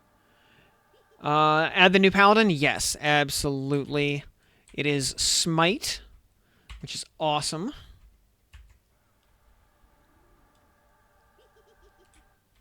It, okay. Yeah, it does a small melee hit, think kick, and, flashbang. And then if the small melee strike hits, then it activates a spell that spends 2% of your max mana, and then does that number multiplied by some amount, and deals that as magic damage to the target. And as with all special attacks, the melee part can double and triple attack, and each hit that it does will trigger the spell. So if you watch the battle spam here, you'll see I hit Tranix for 406 right there. Right now, based on my 5,847 mana, I do 406 damage with Smite for 2% mana. Just got to be careful, because if it triple attacks and hits all 3, you spend 6% of your mana instantly. Yeah, and the SK version Reeve is also in game. Handy thing, by the way, so Reeve spends HP instead of mana. And in both cases, a hit will reduce the cooldown of Lay Hands / Harm Touch by 1 minute. And if you double attack or triple attack, it'll reduce it by 2 or 3 minutes. So, very handy. Though, yeah, absolutely allows you to blow up your mana bar in short order. Also, special attacks, including, Bash and Kick and Frenzy and whatever else, are all or have their cooldown scaled along with your haste and similar effects, like 100 Hands effects. So between 65% haste and berserk stance, the cooldown, instead of being 15 seconds, is like less than 7.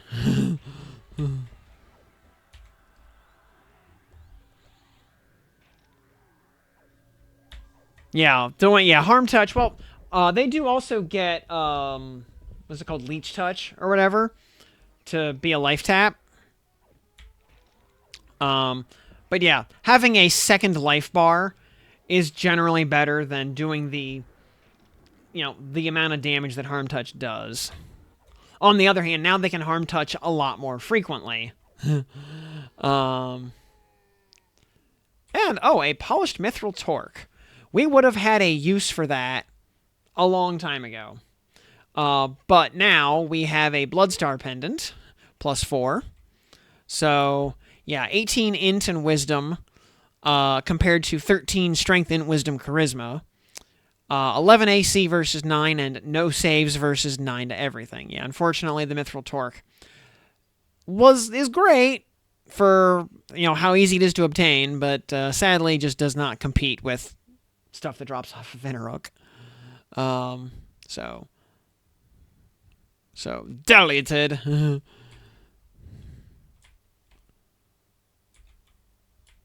I want to say higher ranks of harm touch, once you get past the level 50 limit, like once you get into like Hunark and Velius levels,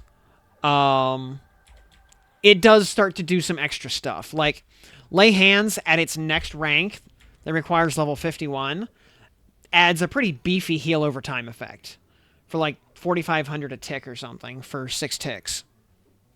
Like, Lay Hands at its next rank gets a massive upgrade.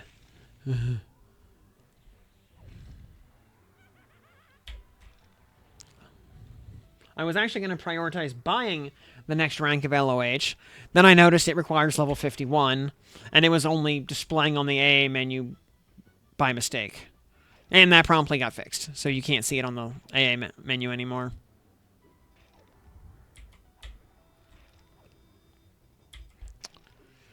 I'm also wondering, by the way, if the hybrids will ever get any of these unbound features that give you, like, free crit chance and whatnot.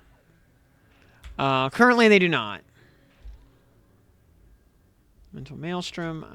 You know what? We're going to top off our health because this guy is dropping the nukes.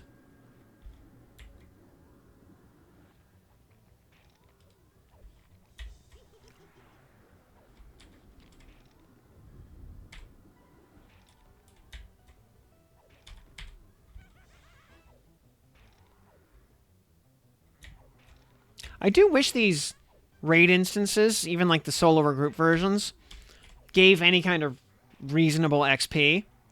They don't. We got less than 1% of an AA off that giant, for example. I think even Nagafen only gives like 1% of an AA or something.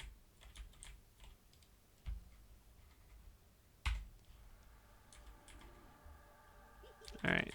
He is a healer, so we're going to actually pull Scarlon to the other corner so he doesn't get healed by the dumb cleric. And Scarlon is a warrior rogue today. Oh, and he has a rapier. Not that it matters. Enemies can backstab no matter what their equipment is.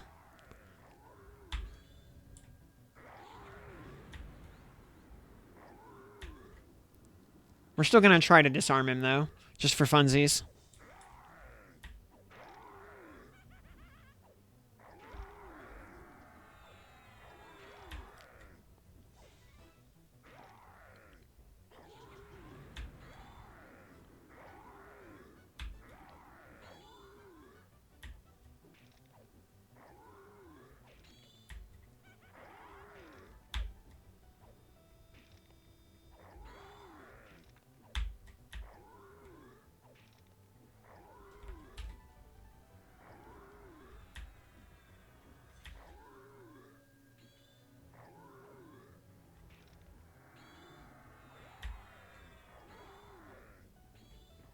Oh, really? This...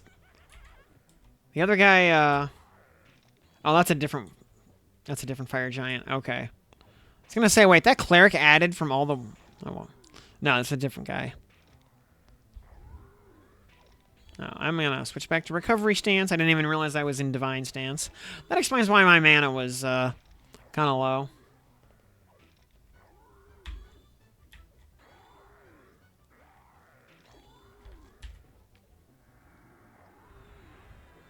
Oh, wow. I intimidated Scarlon. Ha ha! Woo! Look at that. He's intimidated.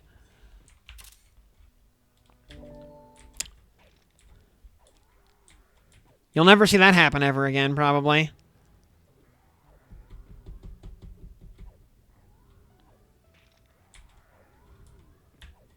I am, shocked that it was even possible for that to happen.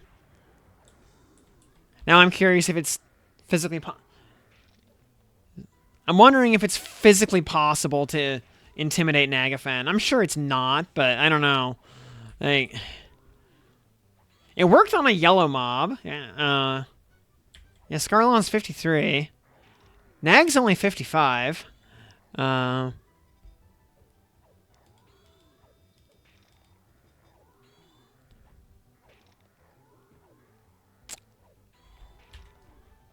Oh, Thurge's Star +5 is actually a pretty okay weapon. And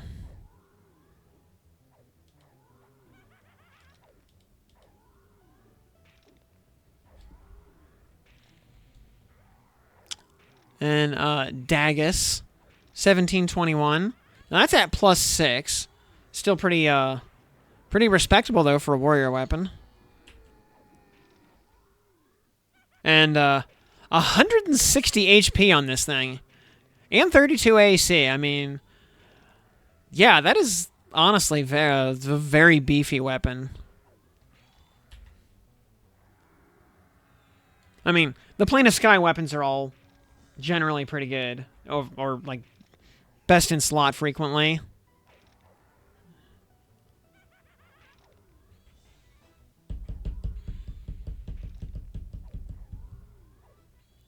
Which makes sense, because Plane of Sky is hard.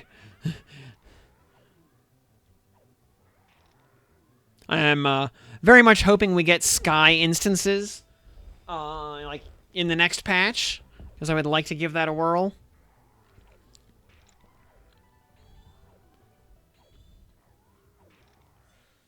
Even just a solo instance to run through and get the keys would be nice.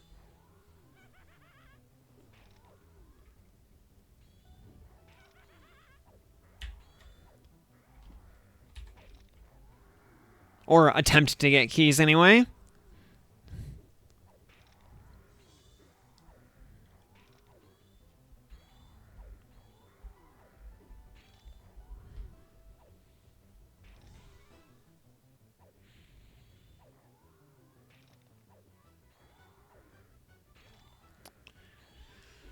And I don't know, Sister... Could I solo Sister? I don't know, I'd give myself pretty good odds of soloing difficulty 0 Sister. Eye of Vishan, though, I don't know.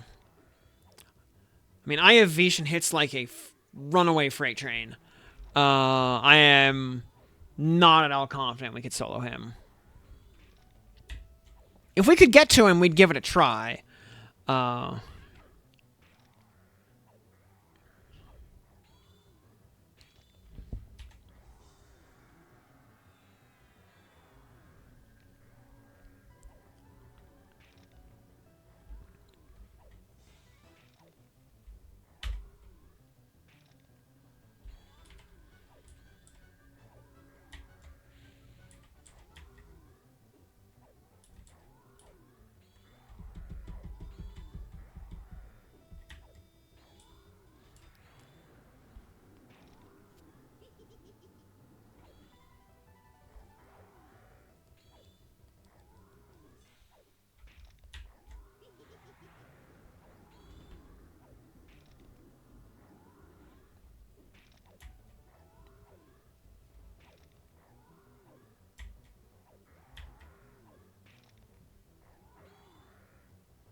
Scarlon's kind of tanky on +4.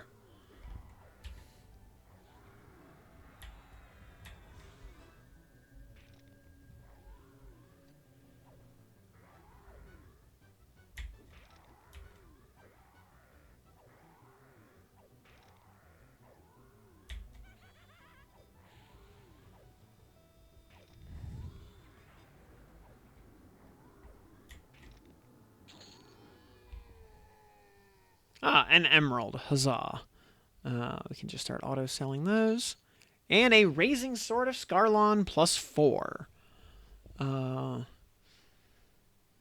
Which, you know, for the tier at which you get it, 3540 is pretty good. You know, that's basically the, like, starter damage of Fiery Avenger. Which is, I think is like 3744 or something. So yeah, it's pretty okay.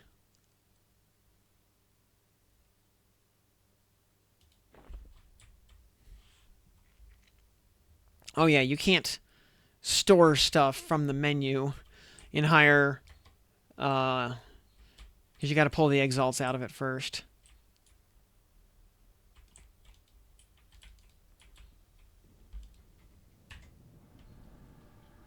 Ah, this guy's got a damage shield, so we're gonna have to, which means this guy will also, which means we are pulling with Dispel.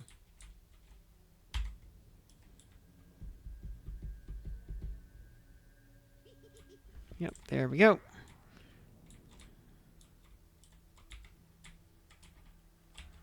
Yeah, this guy is a stinky druid.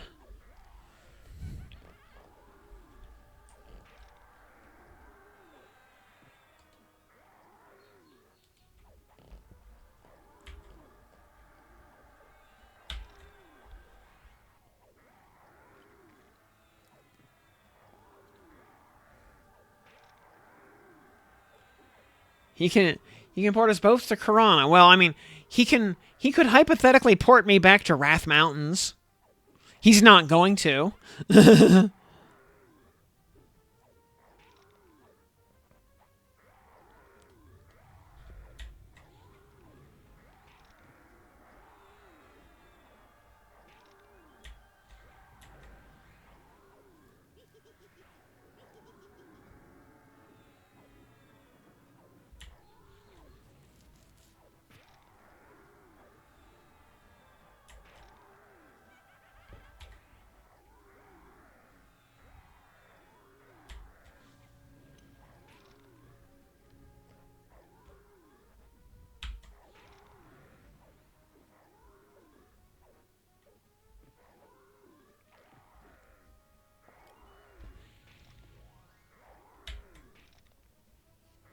By the way, I'm very glad they added the two-hand bash feature back to Fiery Avenger's Warn effect. It still includes the added bonus damage that they added in the recent update. So it's more than just two-hand bash. It is Virtuous Bash. Your Aura of Zeal allows you to bash with finesse.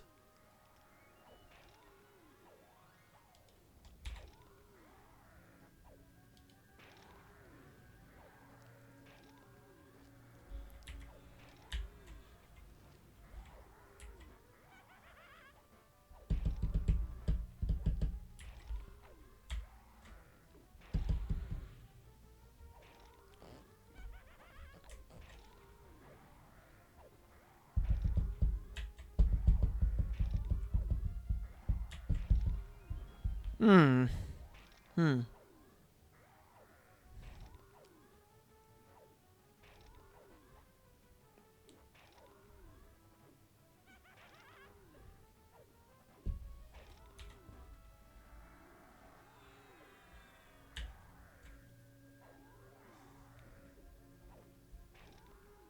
Oh, now that I think about it, I wonder if Iraq Altil will spawn in personal instances of fear.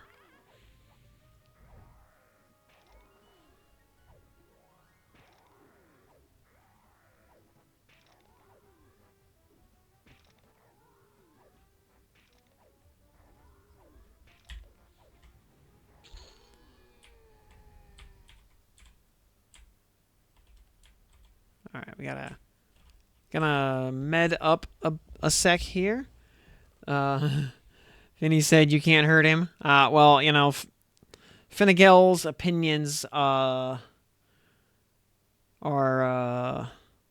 worth, you know, like about as much, you know, worth about as much as a candle in the ocean.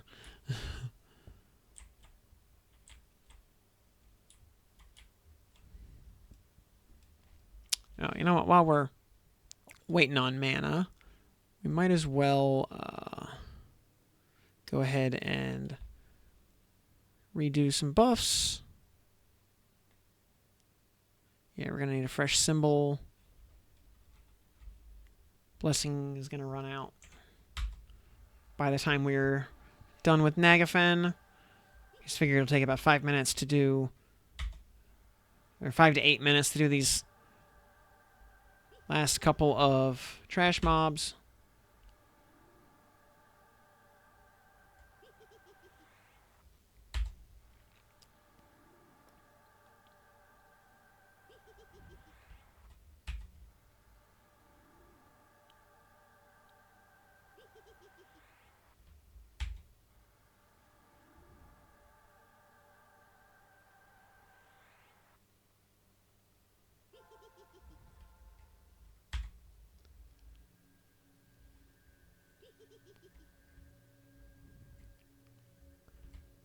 Eight, 9, 10.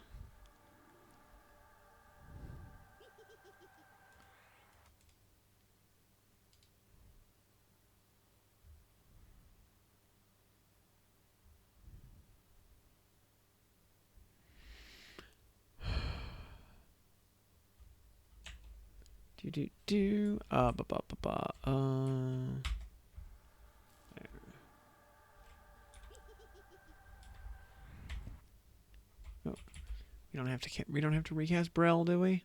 No, we got an hour on Brel. That one. Did that get dispelled? Maybe.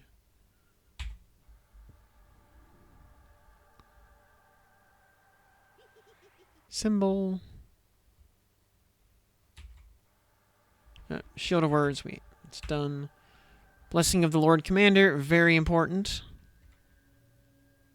Valor, Mar, Guard of Eye. Those are good. Spell standard.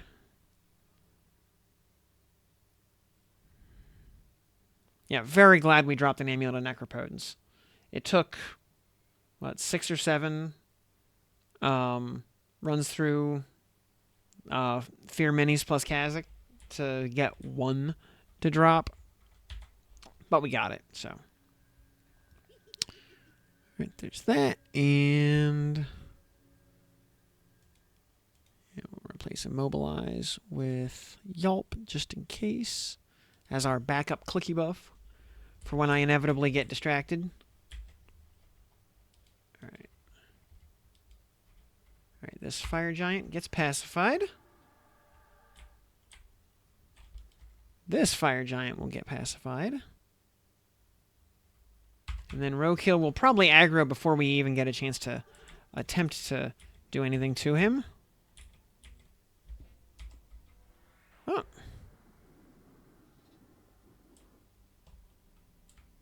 Oh, he's casting Ice Comet on us. We got out of his line of sight, though, so no dice. Oh, he's going to bring an ad with him. Yep. That's okay. We'll kill the ad first. Also, because the ad is a shaman. I don't want to be slowed if we can avoid it.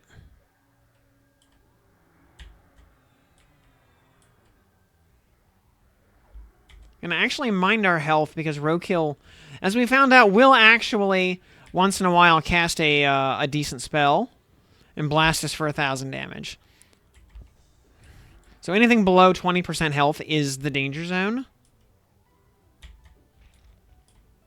Oh, this idiot's gonna try to... Good, we resisted slow.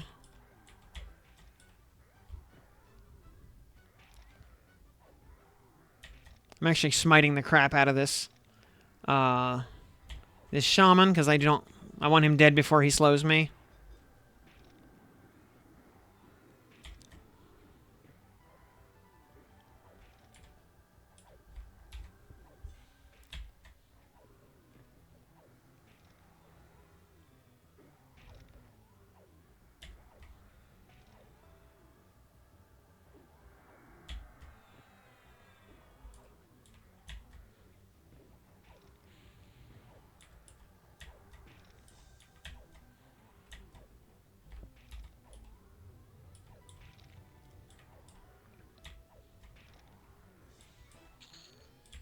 we go.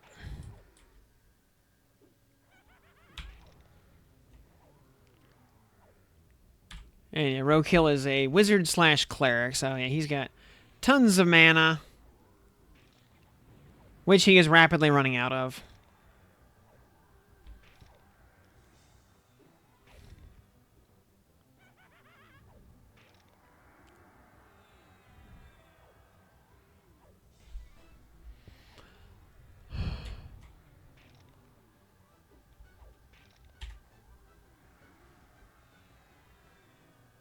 Because he's spamming Immobilize instead of something useful like Ice Comet or Mana Detonation.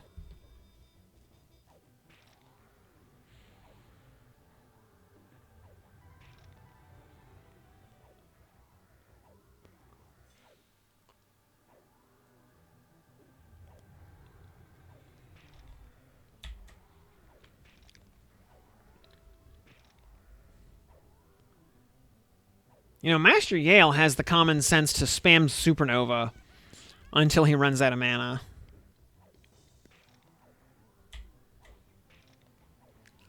Roadkill here, not so much.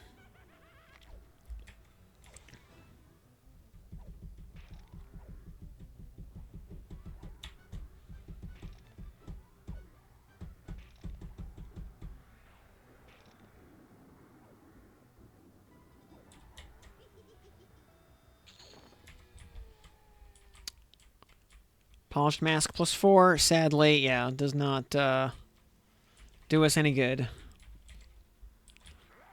Oh, this idiot's gonna slow us because he's a Beast Lord. Oh, no, never mind, he's a Shaman. I mean, he's still gonna try to slow us, but...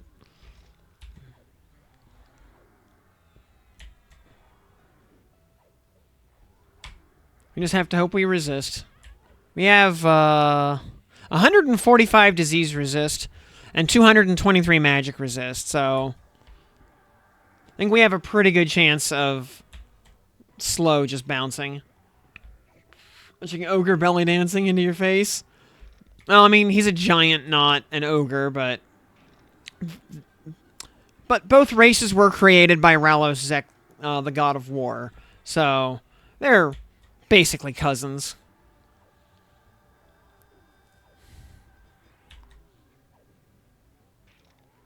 Gotta love seeing enemies trying to cast Chloroplast on themselves when they get low on health. Like, bro, it's a little late for a regen buff.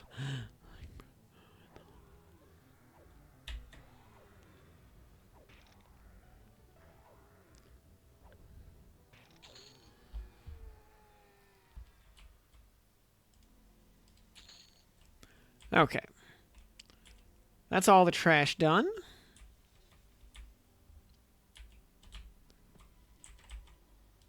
Nag is... oh, alright. Same, yeah, same lineup. He is a wizard mage again. So we're going to need to be mindful of our health at the beginning. Until he runs out of mana. Then his... or at least until his mana gets low enough that he starts, you know, just spamming Immobilize on us. So we'll take a minute here and med up. Chloro. There's a fun class in the in Rift. I mean, a lot of the classes in Rift sounded cool on paper. I don't know how many actually were, but they at least sounded cool. Rift had some interesting style going on. Even though I never, you know, played it much past the tutorial island.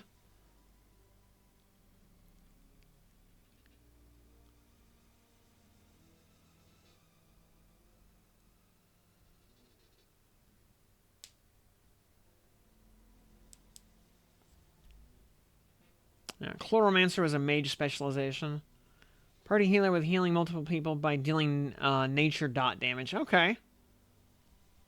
Yeah, okay. Yes, if it's heal over time stuff, then yeah, it's slow maintenance.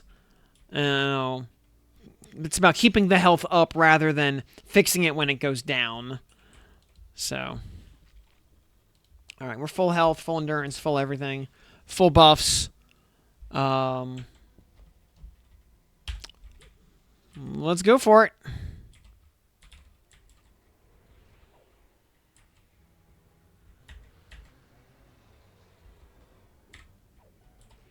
We do need to watch our health and watch his cast bar.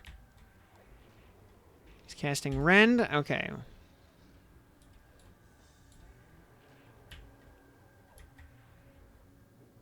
Shock of Swords. No surprise. Yeah, I would almost... Ooh. Shit. PR. Thank you.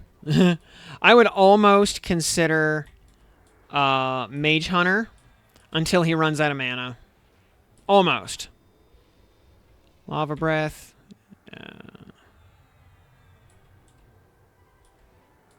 Now, once he just gets down into root spam, then, Markers Clash. Oh, come on. Oh, I'm stunned from Markers Clash. Thank you. Okay.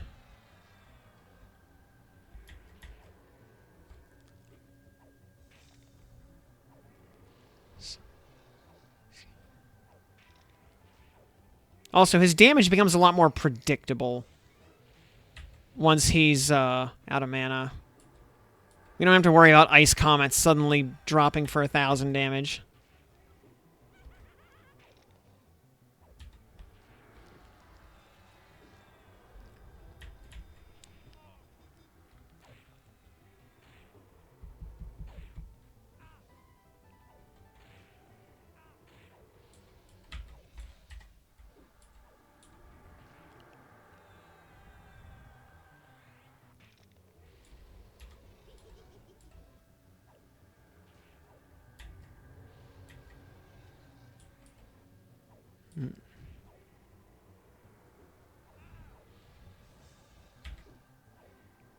And boom. Okay, he's out of mana. That's good.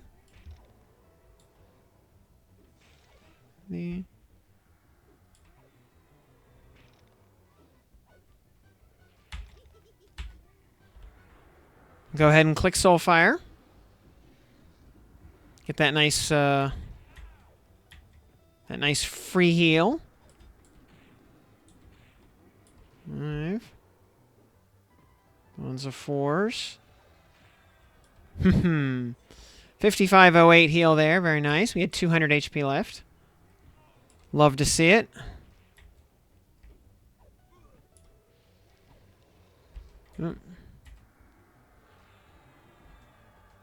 And PR?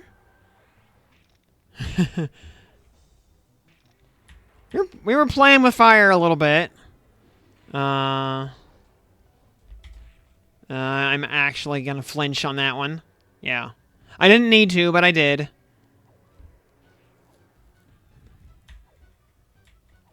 $57, yeah, we're...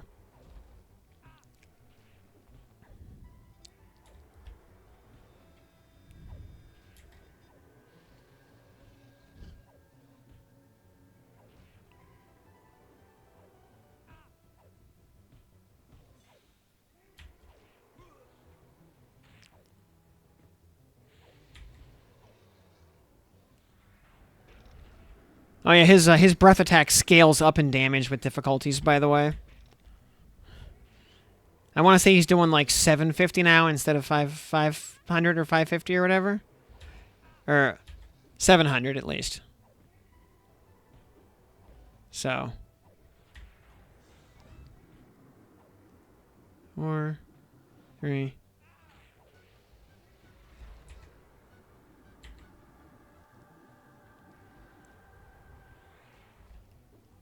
He's at 42. Yeah, we're, Ooh. Get that PR off sooner rather than later. 2,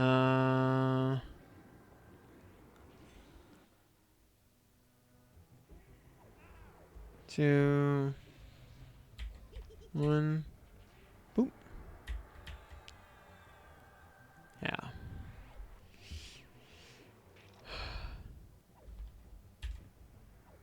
Yeah, nothing. Yeah, no rampage or anything added yet. But I mean, this is just old world after all.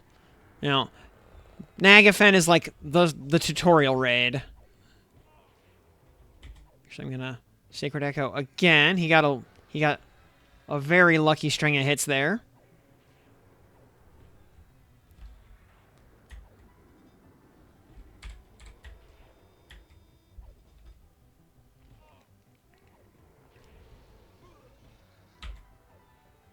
And we resisted Lava Breath, always nice.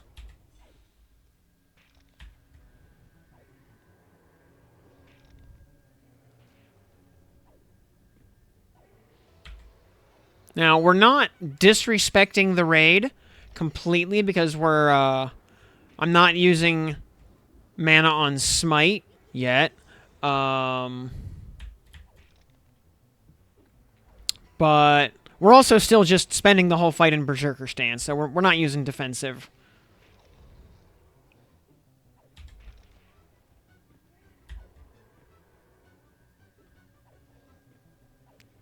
So, if we were actually, like, respecting the raid, we would probably be using defensive stance, but we're not.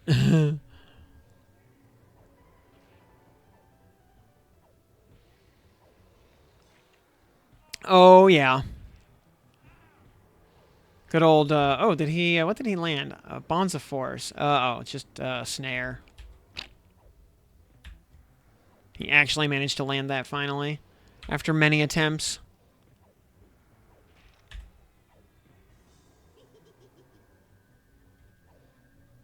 Yeah,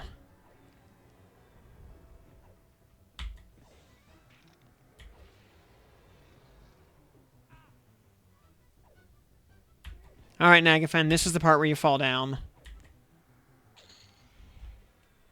Another book, very nice. And, oh, hey, a Blade Stopper. Hey, who was asking for that earlier? Yeah, FF buff, you still around? You still need a, yep, if it's tradable. Yes, it is. And another book, very good. And a trader satchel, very good. That'll go in our bank. We will loot the shield. And yeah, that was, you know, we could only halfway disrespect it, but, you know, we were never... If we were ever in any amount of danger, it was only because I was a little bit late to the heal and, you know, was paying, not paying that much attention.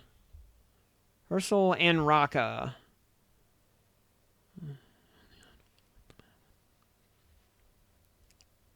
Legendary bags.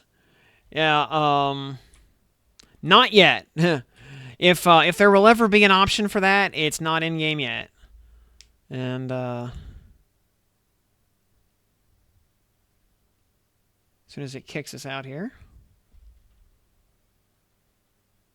if it actually does kick us out this time, which maybe it will. But yeah, that was I expected that to be easy because yeah, everybody said Nagafen +4 is easier than any +0, and I concur. That absolutely was easier than Inaruk at difficulty 0. Because Inaruk just hits so hard. Like, especially once he runs out of mana, he hits so hard. Like, I'll say Inaruk actually feels like an appropriate challenge for where he's at in progression. By comparison, I would actually say that Kazakh is undertuned.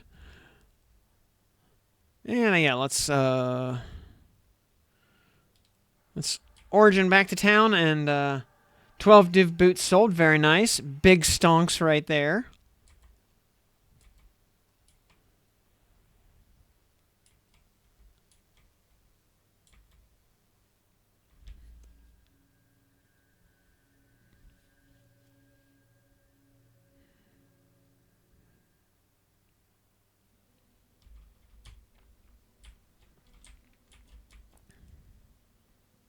Yeah, like once yeah. Well, I mean, Kazakh at least has the benefit of fear.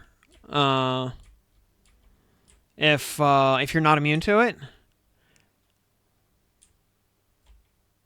Souls.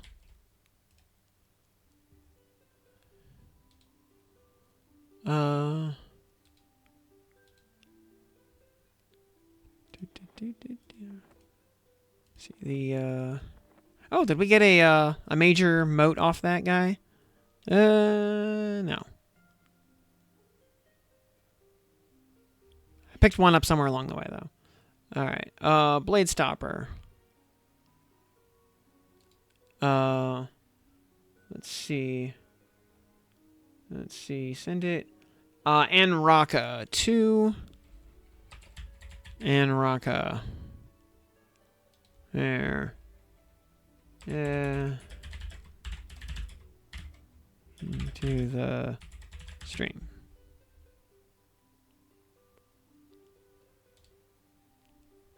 Boop. There we go. And it is sent. Yeah, most of the other stuff that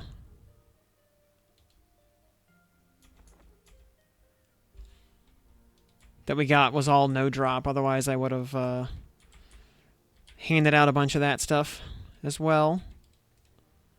We got some red dragon scales, which we will probably not bother with using. But yeah, treasure hunter satchel. Toss that in the bank.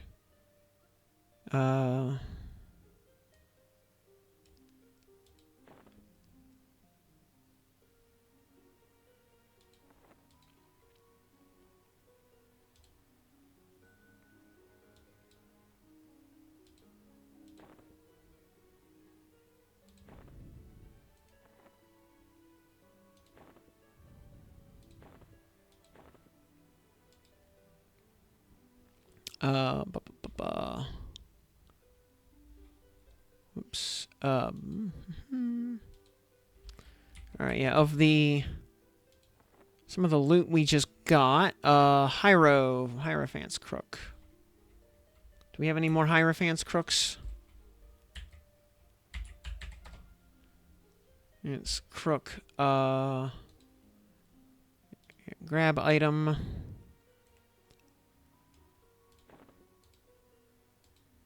Merge it. And, merge it. Bank it. Dragon Sword. We put some, dragon... Put some dragon scales in there for later. Oh, the Koshigatana. Yes. We have a +5 on hand. We will grab it. Oh, yeah, it actually dropped at +5. That's kind of cool.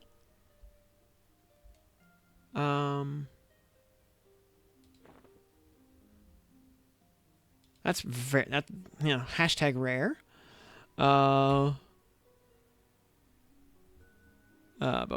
Key rings. There it goes. Active, augment, Voomp. And the other one as well. Okay.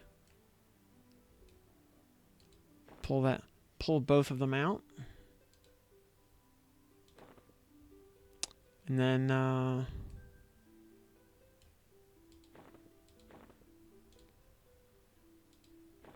merge them into a +6. That's becoming a pretty okay weapon.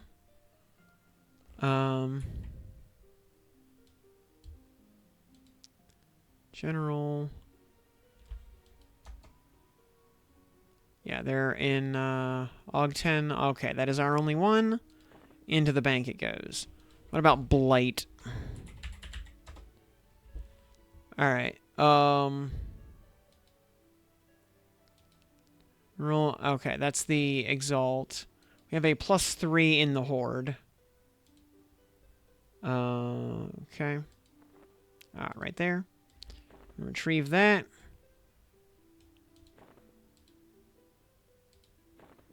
Okay.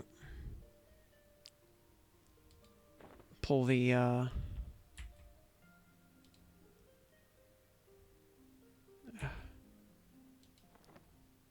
grip augments. Boom. Put that away. And the item itself. Oh. Also, retrieve, destroy, dark mail gauntlets, retrieve, destroy, embroidered black cape, retrieve, destroy, fetid skin, destroy, fishbone earring. We have the exaltation. We don't need the item. Globe of fear. Destroy.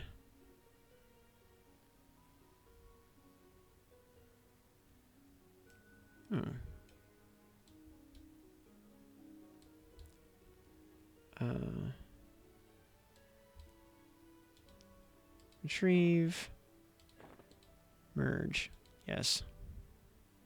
Oh, we can't because it's in the bank.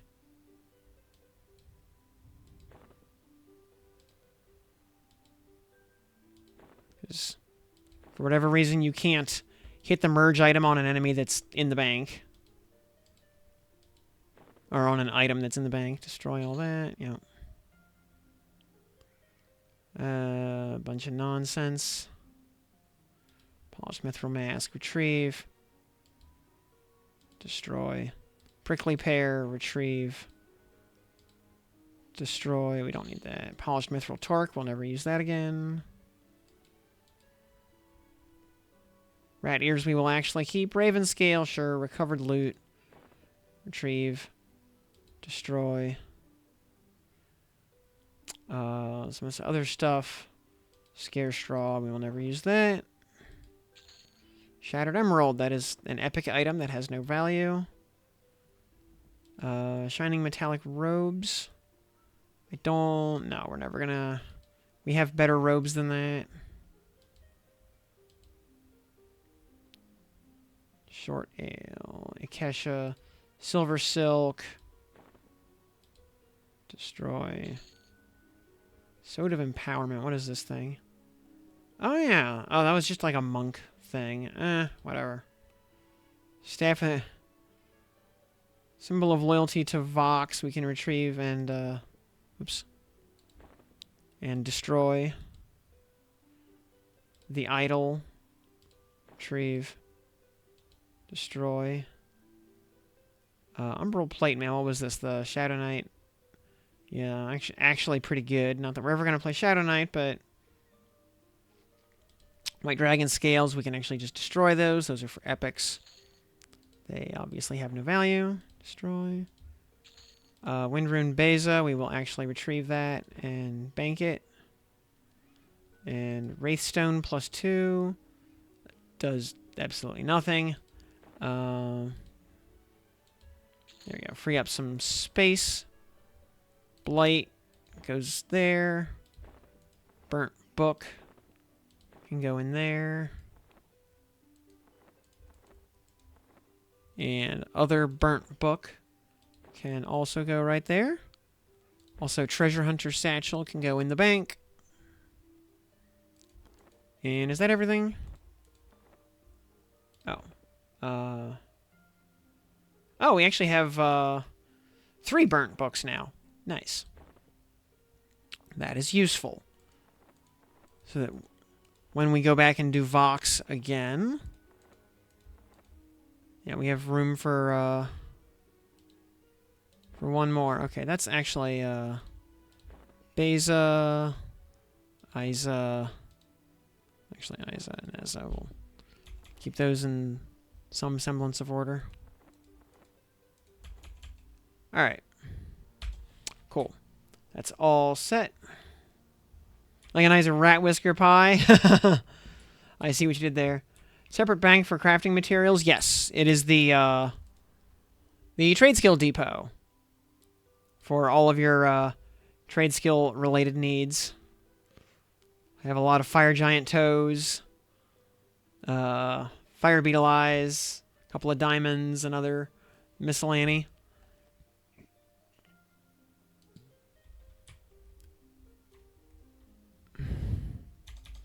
So, next thing we're going to do is, yeah, all right. Now, with Nagafen done, now it is time to go enact the shenanigans for science. As which we will, the meaning of which will, you'll see in a minute here. We'll make it a little bit of a surprise.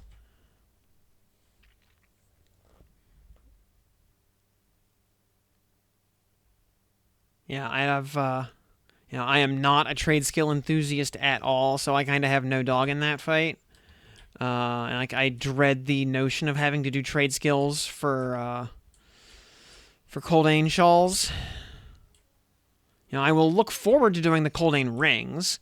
The ring quest is great. Shawl quest can kind of eat my ass.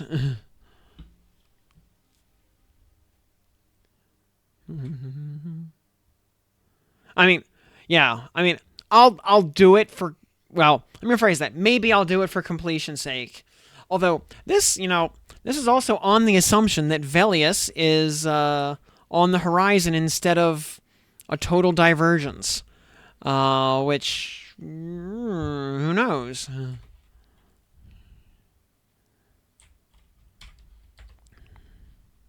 But if I run out of things to spend money on, then I will invest in trade skills.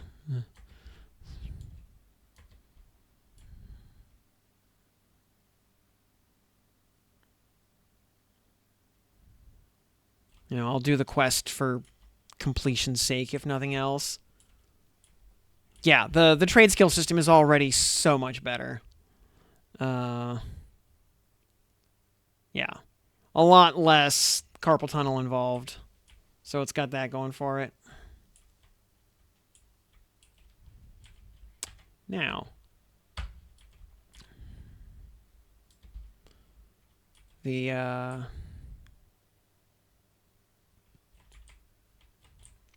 you can see, we are going back kind of the way we came. I'm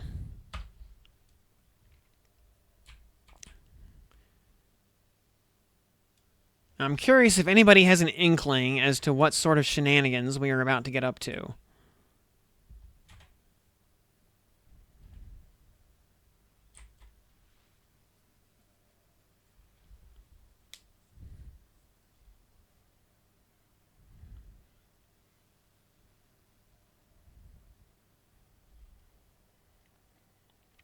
Max out trade skills before reset. Nah, I'm good. Quest item in Neriok. Okay, that is correct. But which quest item?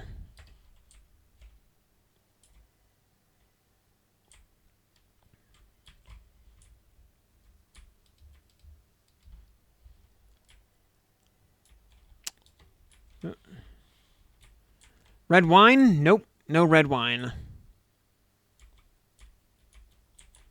And, Discord. What?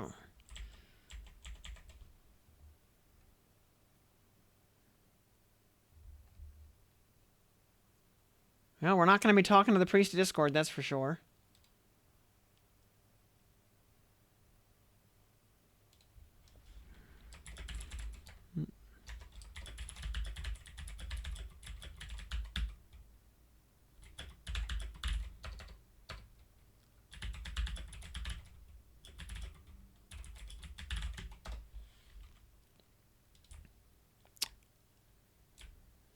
Some tavern item. We are going to the tavern, interestingly.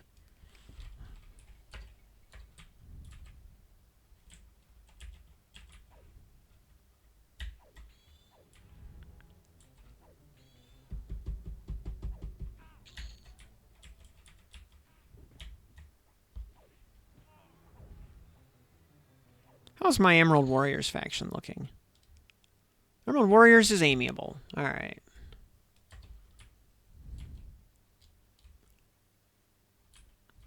Let's see here. We need to go to the... Oh, well, that guard...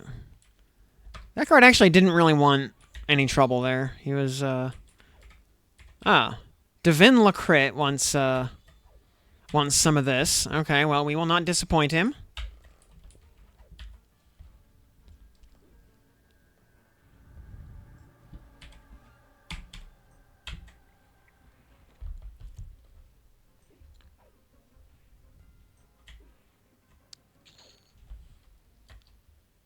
And, the weapons off these guards actually, sell for okay money. Alright. Yeah, maybe while we're here, we'll also head over to the Nariok third quarter and, see who we can murder. If there's even anybody worth murdering. Because I haven't been to third quarter yet, so now ultimately what we want to do is here in the commons. But yeah, all right, we're gonna detour over to third quarter just for the sake of a little bit of mass murder. But remember, everybody here is very evil, so it's an objectively, moral act to kill them.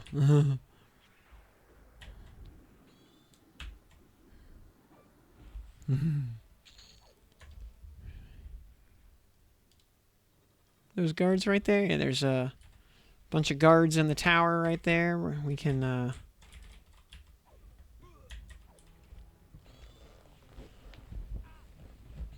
Oh, and we get a lot of Primordial Malice faction killing in here, which is kind of amusing. I'm not sure if any NPCs in the world are actually on Primordial Malice faction. At least at this era of the timeline.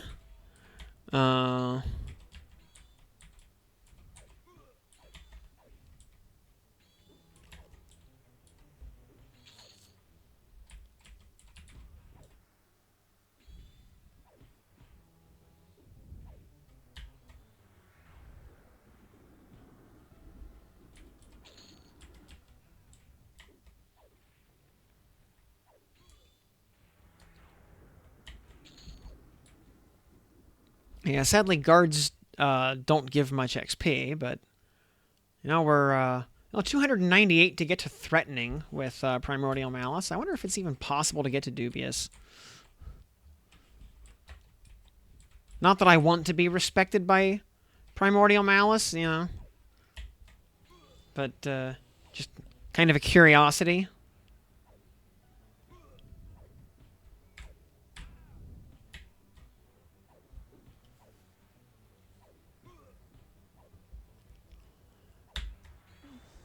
Because they're there. Look, I was just passing through. They attacked me. This was self-defense. I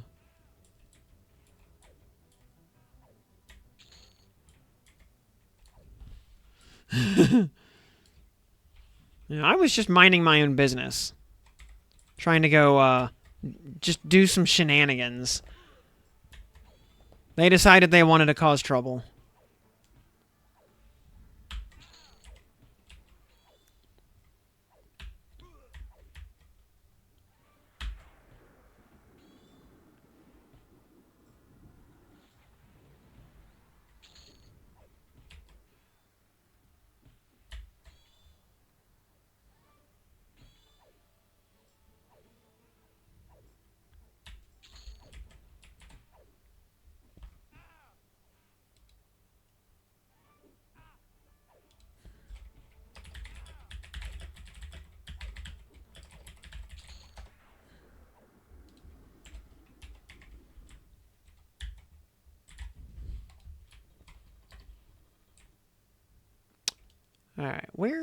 Where's the entrance to, alright, Nariok third gate is up here, so alright.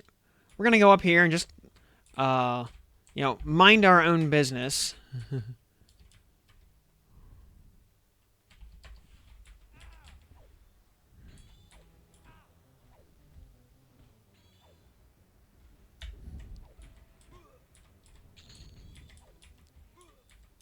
Yeah, it only Neriok doesn't have nearly as many S&M clubs as Menzoberranzan has. They need to step up their game.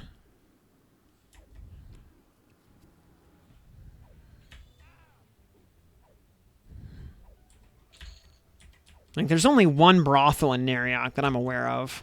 The Maiden's Fancy.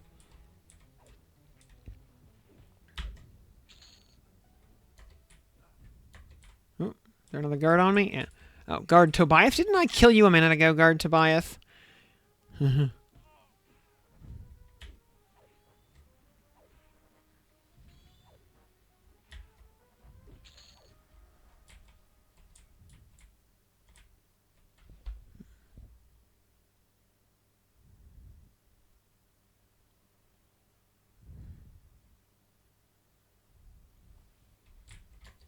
All right, Neriok, third quarter, where all the fun stuff is. There's a... All right, most of the guild masters and such in the world are not attackable.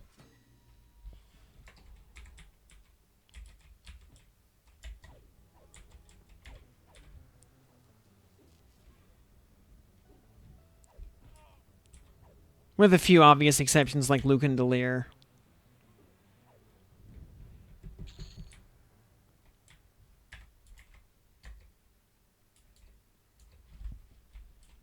But yeah, can I go... Yeah, just a couple of dumb clerics here. Die, infidel. Nah. The Portrait of Enrook is very smug.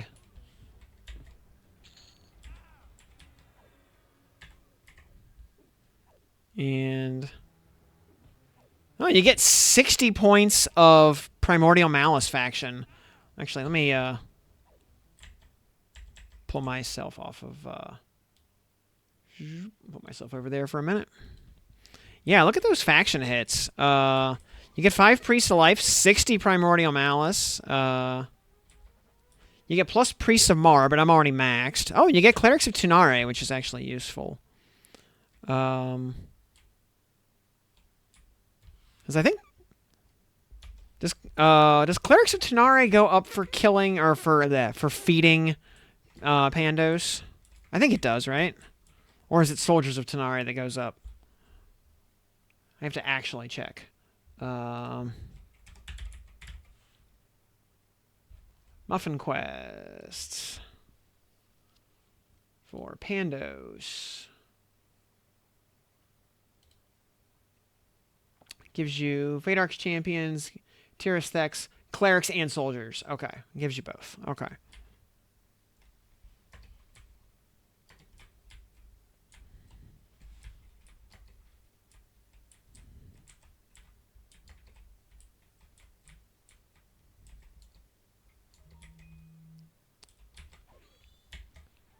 So, yeah. This part here, this is just for fun.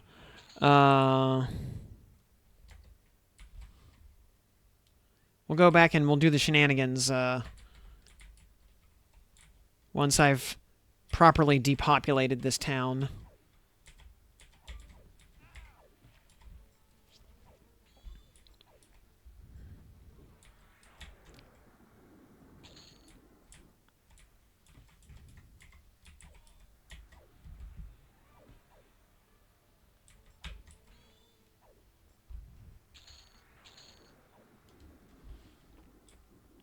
$32.45 on this Ebon's Scythe plus 9. And yeah, people are very dedicated to grinding their Befallen stuff, you know, up to plus 10, just kind of for the hell of it.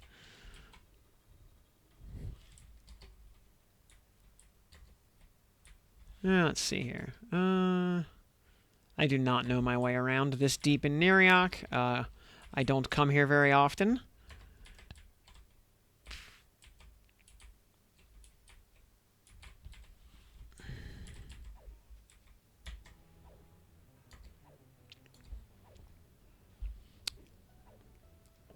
Dornbadin gonna get called in to handle you. He is welcome to try. I would invite it.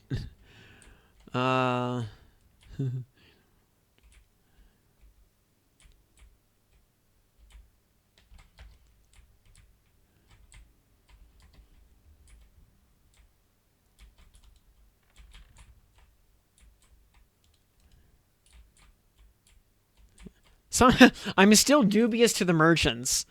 Somehow. Because, yeah, I don't know how, and I don't think you're allowed to attack merchants. Nope. Can't attack merchants.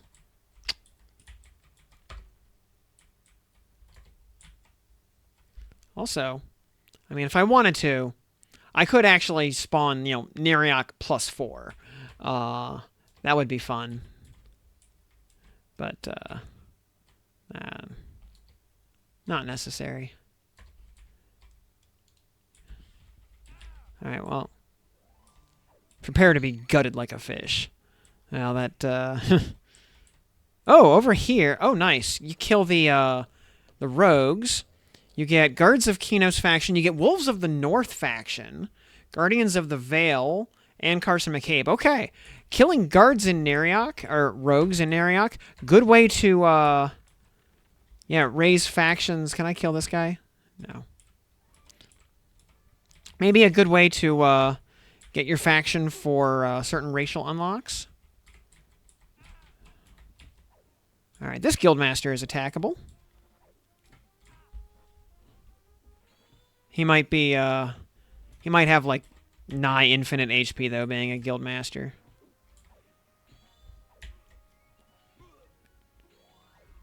Alright, Yaz Tolax.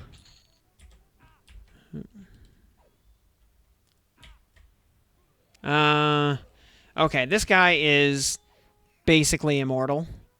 He's not really meant to be attackable, I don't think. Can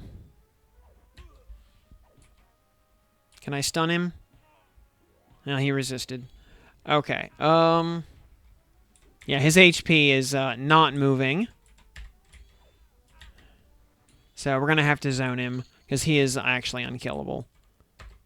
Even though he is attackable, but not actually killable. So, we'll just zone him.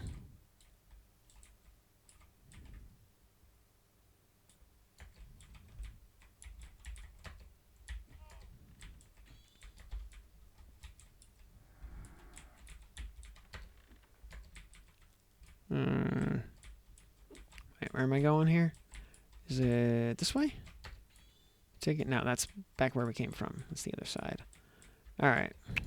This way, I think. Yeah, okay, because we go up here. Oh, no, wait. Oh, no. We go...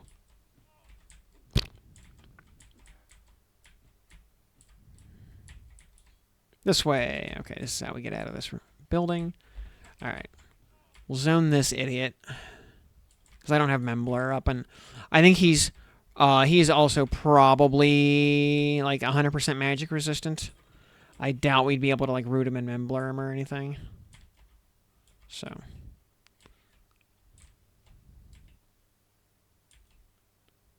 What's the name of the one out? Oh, you mean Kizdeen Gix, I think? Or Dragoon something or other?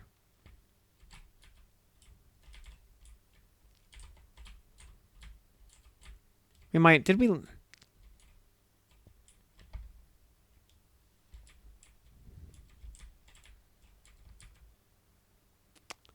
okay, he's trying to catch up with us. He's just having pathing problems.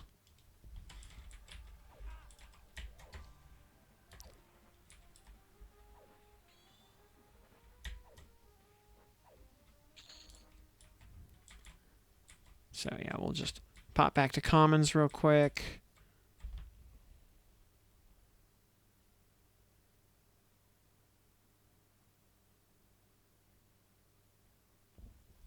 And yeah, I remember Dorn being like deceptively deadly.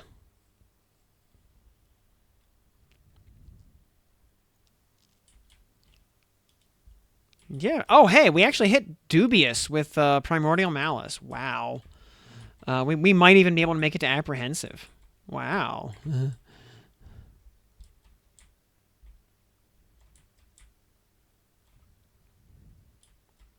I feel like that ought to be some kind of achievement, maxing out your Primordial Malice faction.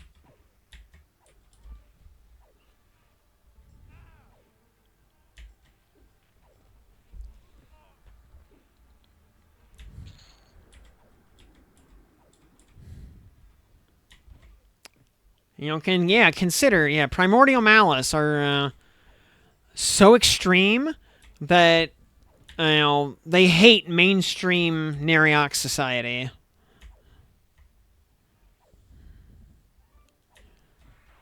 They simp so hard for Lannis that they can't even be in normal Neriok. They're just too far gone. They like the first time you tier 3 sub to Lannis's OnlyFans or whatever, you just get kicked out of Neriok. It's like they put up with a lot of crap in Neriok, as is kind of expected of their society. But like they will not tolerate people buying bathwater from e-girls. Like they have to have some standards around here.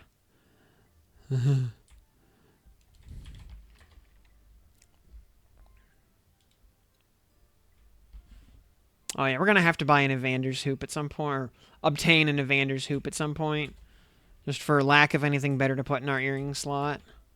So yeah, there's the Maiden's Fancy, and the bauble. Little jewel craft. Oh, hello, Guard Ganoir.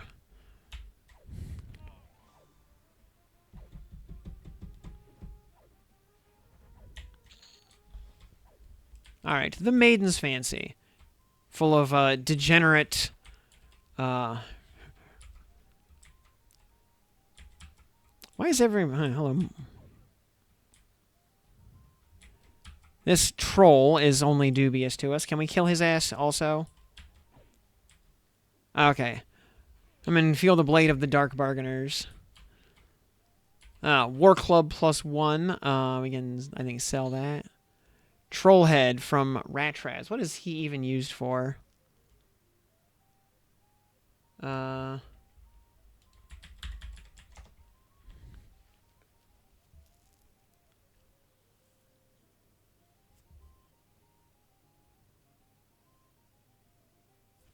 Oh, he drops the Happy Love Bracers. That's a thing. For reagent conservation.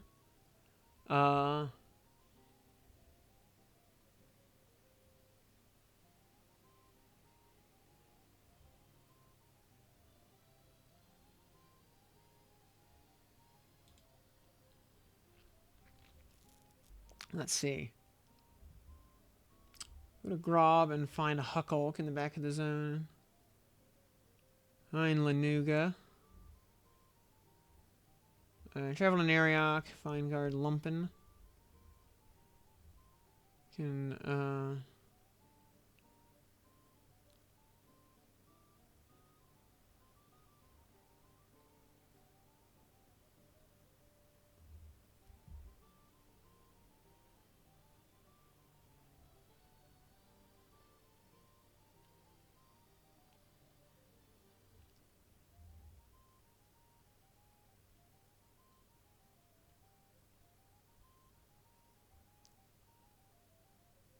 okay, it's the Helm of Huckulk. Alright, it's just a 5 AC helm. Okay, it's just kind of trash. Okay. We will sell the head, sell the ring, and hell, why not? We'll store the bracer just for funsies.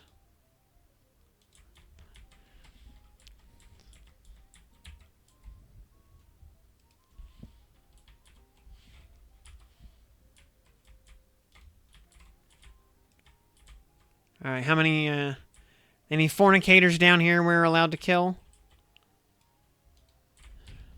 Alright, some, oh, hello, Ambassador Rolan.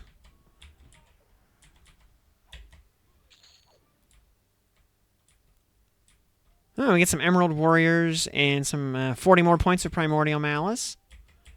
Alright, got some fornicators that need to die. Oh, you actually, alright, you only lose faction for killing the fornicators, apparently. Spice.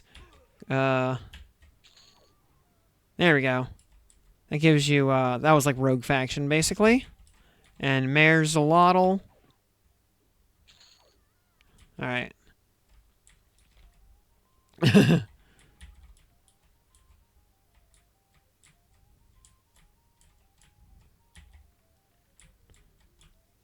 Get some, couple of, bedrooms back here.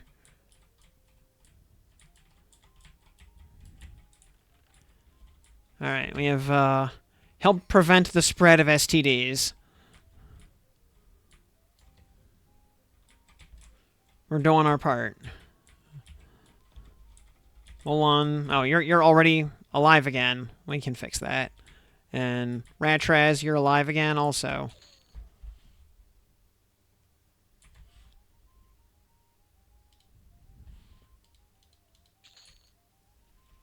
And the War Club is actually worth a couple of platinum. Actually, not bad for something you could get at like level 5. It's just smithing supplies. All right, the rack, just more stores. All right, let's go to the fun part. Oh yeah, because there's Nariak 4th gate. Actually, before we go to the 4th gate. Oh, hello there, Guard Zexus. Yeah, actually, when I was playing Baldur's Gate 3, I made a custom team of 4 human devotion paladins. I know, very surprising, right? And we were the Holy Chivalric Order of please keep your magical realm shit out of my D&D game. And we very specifically went around slaughtering all of the fornicators in the world. And smiting them all into the ground. Ooh, we get Nathox Thex, Keepers of the Art, and Eldritch Collective for killing these idiots in here. Okay.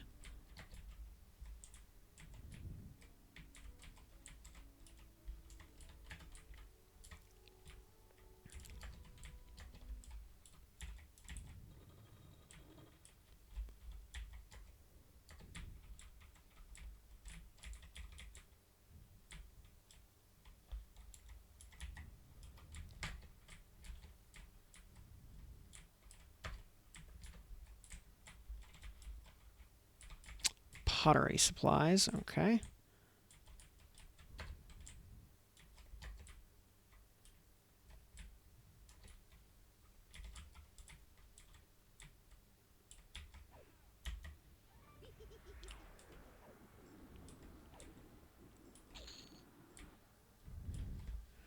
Nice. I don't know how he was only dubious to me. I'm wondering what faction he was. He might have been on. Oh, he might have been on Queen Christiana's Thex faction. Still threatening to King Nathox Thex.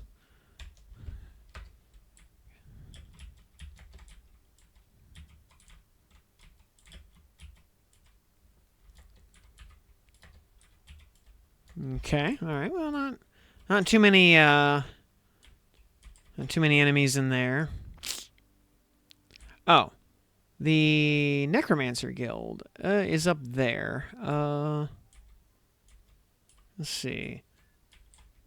How much havoc can we wreak in the Necromancer Guild? Necromancer / Shadow Knight Guild. How do we... That little ditty is... Oh, also in the library. Can we kill any librarians? Just spell merchants in here. Nothing interesting. Nalar. Alright.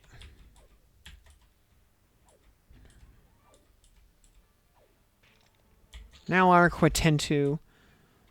Another minus 100 to Dark Bargainers. Keck.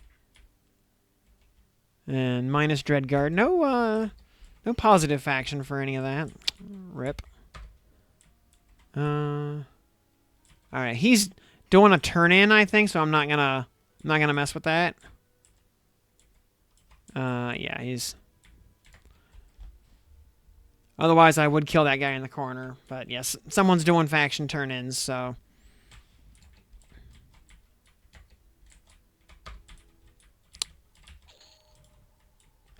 Nereak ghouls have their own faction for whatever reason.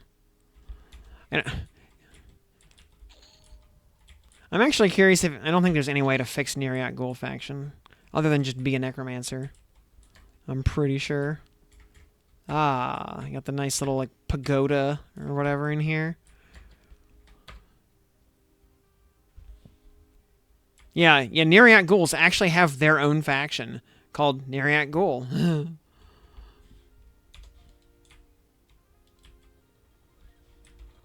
all three of them, yeah.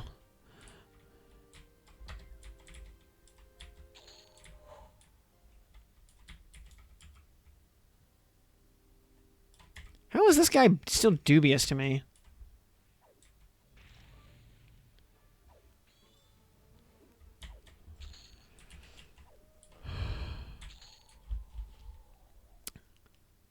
Pictures of the art is... Yeah, we kill enough of those, they would get amiable. Yeah, Primordial Malice. Wow, we might actually be able to get to indifferent with Primordial Malice. Wow. Or,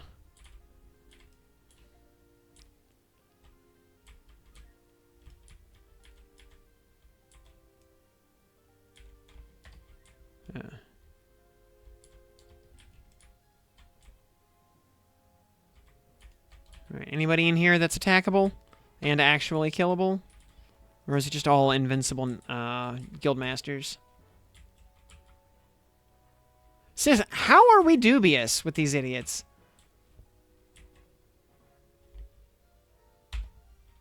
Yeah. Yeah, these guys are all unattackable, unfortunately. Damn. Because I would love to kill these idiots.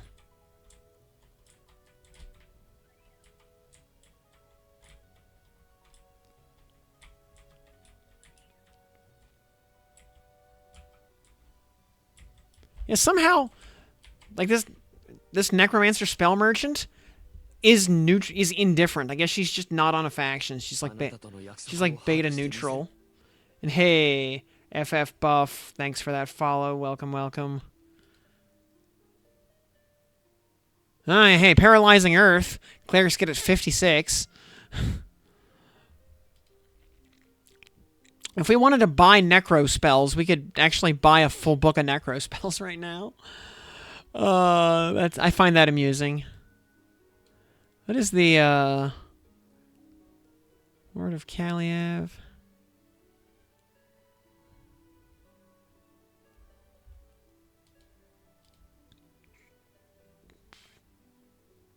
Beguile Undead.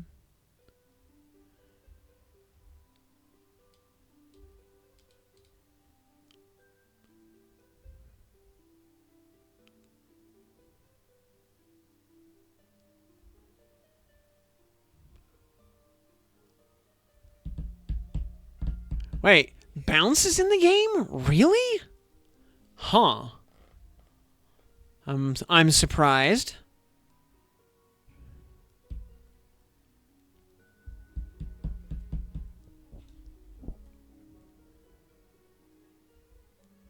Huh. Yeah, I want to kill these guys, but I'm not allowed to. What a jip. Is anybody in here attackable? Doesn't look like it. Yeah, rip.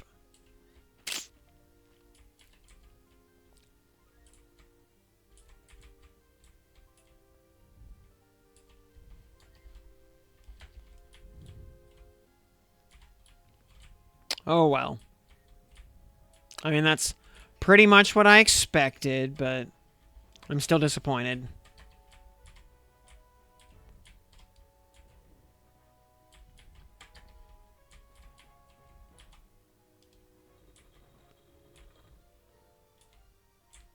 I mean, I wouldn't bother unlocking Dark Elves anyway, so it's... So it's not a problem.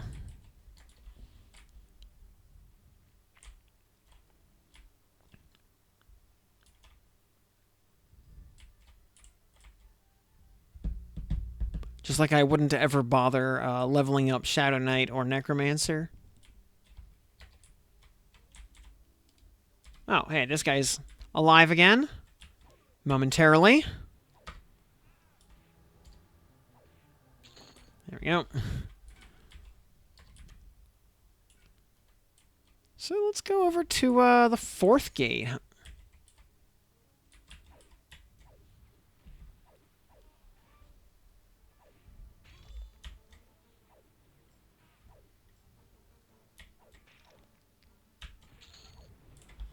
Just like, you know, to, which actually, yeah, we gotta go. Oh, wait, yeah, 4th gate is, like a modern raid zone. So obviously does not exist. But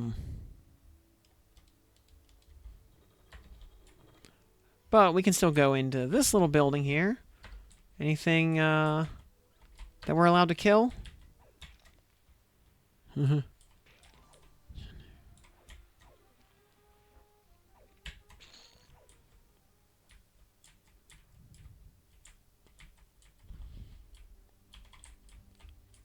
Yeah, actually, do we need... I don't think we need Eldritch Collective or Keepers of the Art or anything like that faction for anything. So,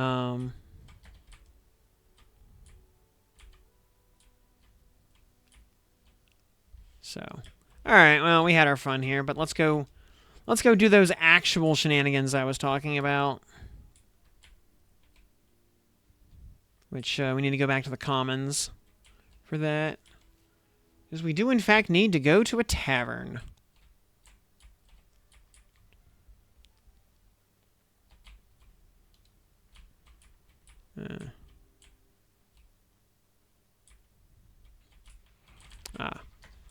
And Guard Zexus, you should have stayed dead.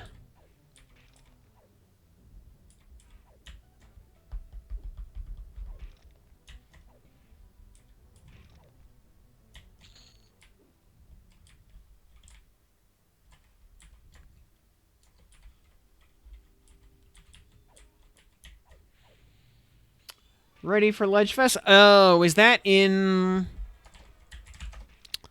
like 30 minutes? Or 33 minutes?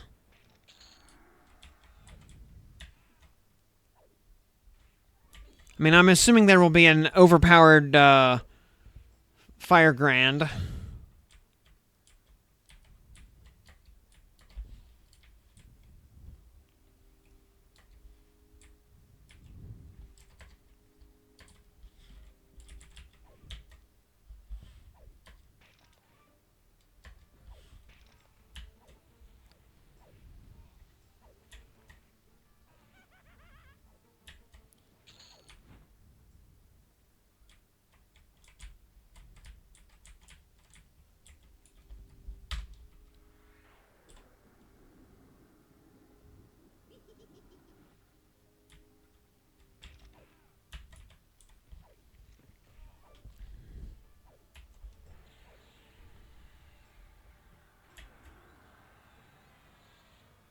Dirt EO, yeah. And now, here's the question. Will Dirt EO be limited? Probably not. She'll just be regular EO. Because, yeah, we presumably need to have a Fire Grand. Yeah, she had dirt in the event. And, maybe, Kolo-chan? Could Kolo-chan be the Fire Grand?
Primordial Malice could not possibly get any better. Wow, we are, yeah. We are amiable with Primordial Malice.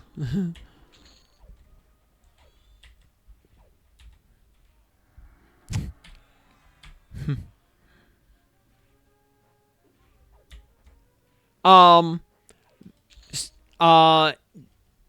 the one boost to faction grinding is that positive faction hits are always at least 5 points. Negatives can still be less than -2, but gains are at least 5.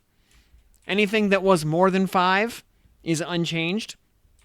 Anything that was less than 5 is now 5. So feeding Pandos normally gives you 1 faction point per muffin. Now gives you 5 faction points per muffin. So a lot less carpal tunnel involved. Let's see, where's Marin Core? Where am I going?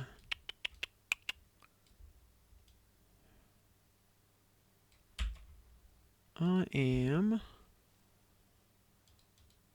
bartender. Risva. Okay, yeah, she's Neriok down under. Which leads to the blind fish. Okay. And she's okay. So, Risva Tobiath is the NPC that creates the Book of Scale. If you hand her, if you hand her the Nag book and the Vox book and 1,000 platinum. So, now here's where the shenanigans are going to come into play. So first off, I'm going to double check the radar. Yeah, it's safe down here. There are no enemies down here. Also, although she is dubious, it doesn't actually matter. She is effectively just like beta neutral, even though she cons dubious. She'll give you the book regardless of faction. But, so, while we're hanging out with this fine dark elf maiden here, you're going to start slowly removing all of our gear for reasons that will become obvious soon enough. Or at least removing most of our gear.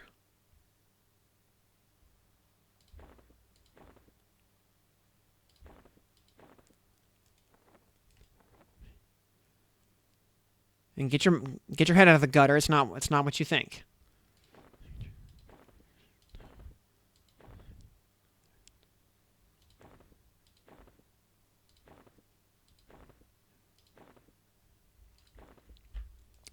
Next thing we need to do is use this primary class unlock token. And let's see here. We were talking about this. Someone had there were a couple of votes for Wizard. I was going to set Wizard as a subclass. I think we're just going to go Enchanter for funsies. So we can enchant gems and stuff. So there we go. We are conveniently in a town. Add a new... All right, human. Enchanter.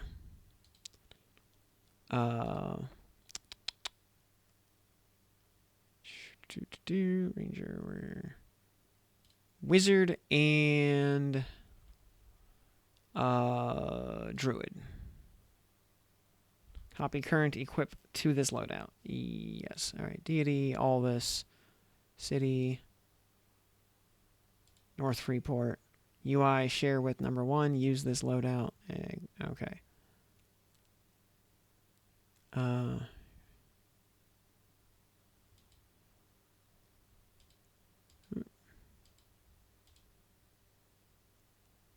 right. So, swap. All right. Now, we are level 10 with each of those classes. So, we are level 10 right now. Though, with the gear that was usable, we have 800 HP and 800 mana at level 10. Not bad.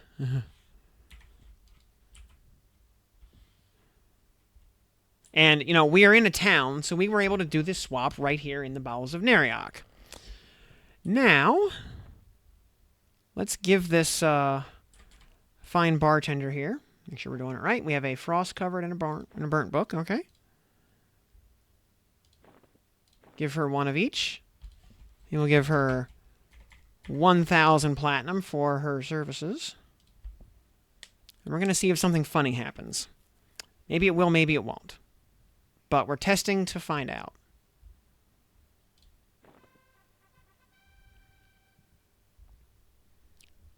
Okay, we gained 14.7% XP.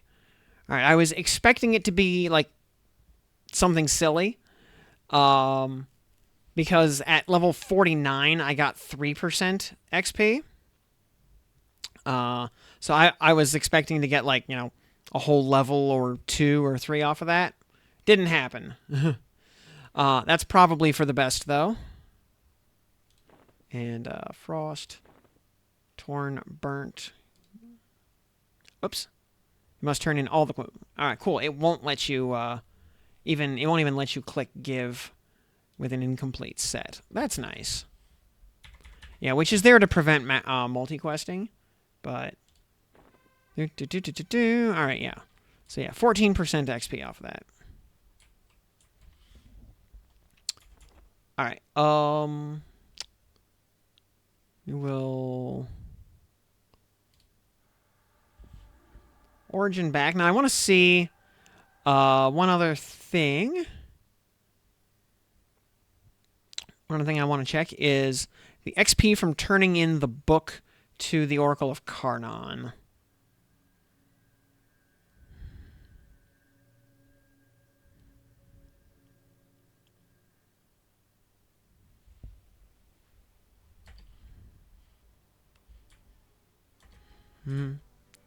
By the way, do we have utility beneficial camouflage or just invis?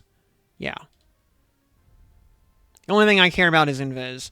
I don't think we have access to any like levitation spells or anything. Movement. Oh, well, we do have Spirit of Wolf though, so yeah, there's that.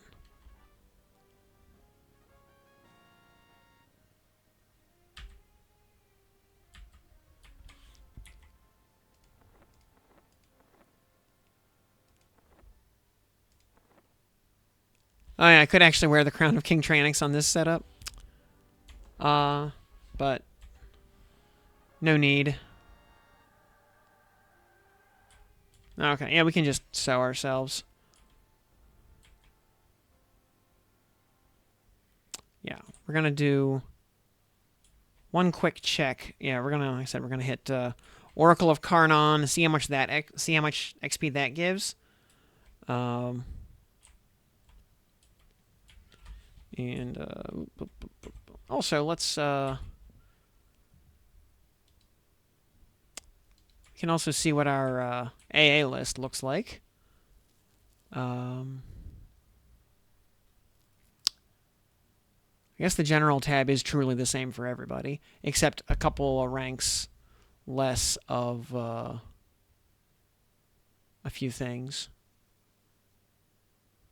You get the same 4 ranks of Combat Fury that actual melee classes have access to. That's amusing. Yeah, MGB, Master of All, Demonic Retention, Pet Affinity, Quick Damage, yeah, all the spellcasting Subtlety, which you can turn off or on. Companion Discipline, Prove Familiar, Mana Burn, Strong Root, Unbound Clarity, Unbound Destruction, and Unbound Nature. Yeah, the Nature version, the druid version. Yeah, it just gives you 2% crit with everything. That's like damage and heals. Gonna invis ourselves because guards will absolutely murder us at level 10. So we don't want to screw around too much. Plus, we'll also get eaten by sharks in Ocean of Tears. And it'll cost us 50 plat to use the teleporter. That's okay.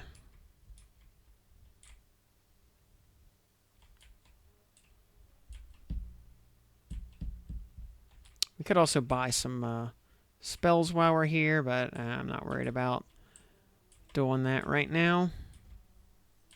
Having the lower movement speed from the lower athletic skill feels like we're just crawling.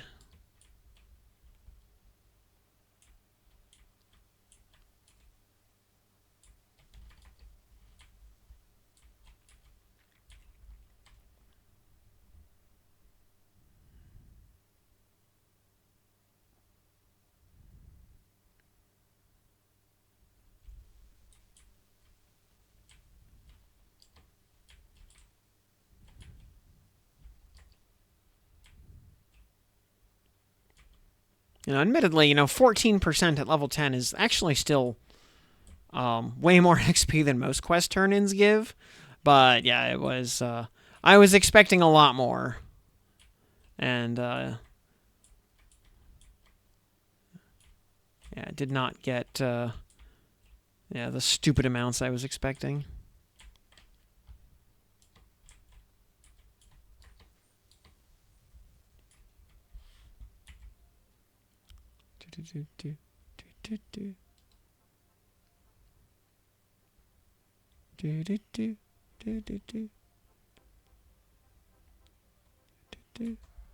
Oops.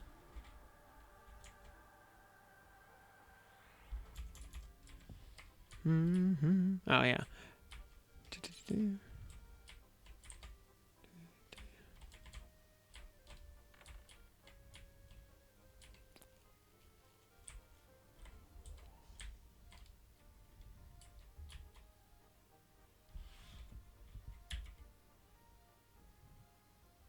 Oh yeah.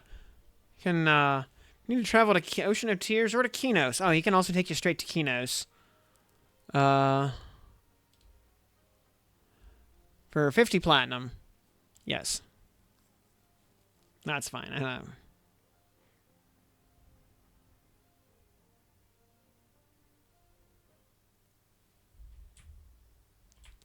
Alright, we are still invisible. And good. Oracle of Karnon is alive and well. No one is actively murdering him right now for his fancy robe. So that's good.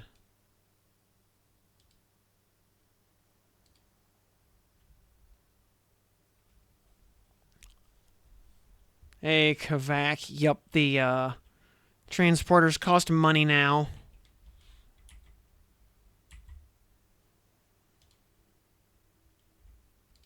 Alright, and Oracle. I will give you this lovely Book of Scale. Alright, we got another 14.7% at least, so that's something.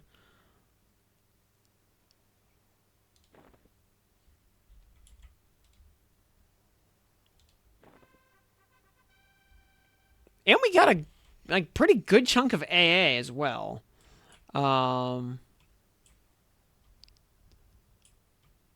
So, okay.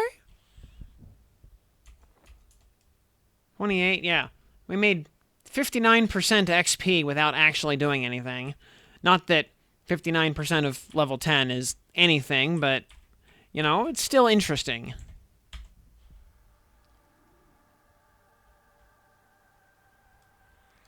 We have a couple of minutes on Origin still. So what, yeah, okay. We got about 15 minutes until Grand Blue's stuff goes live. think we'll just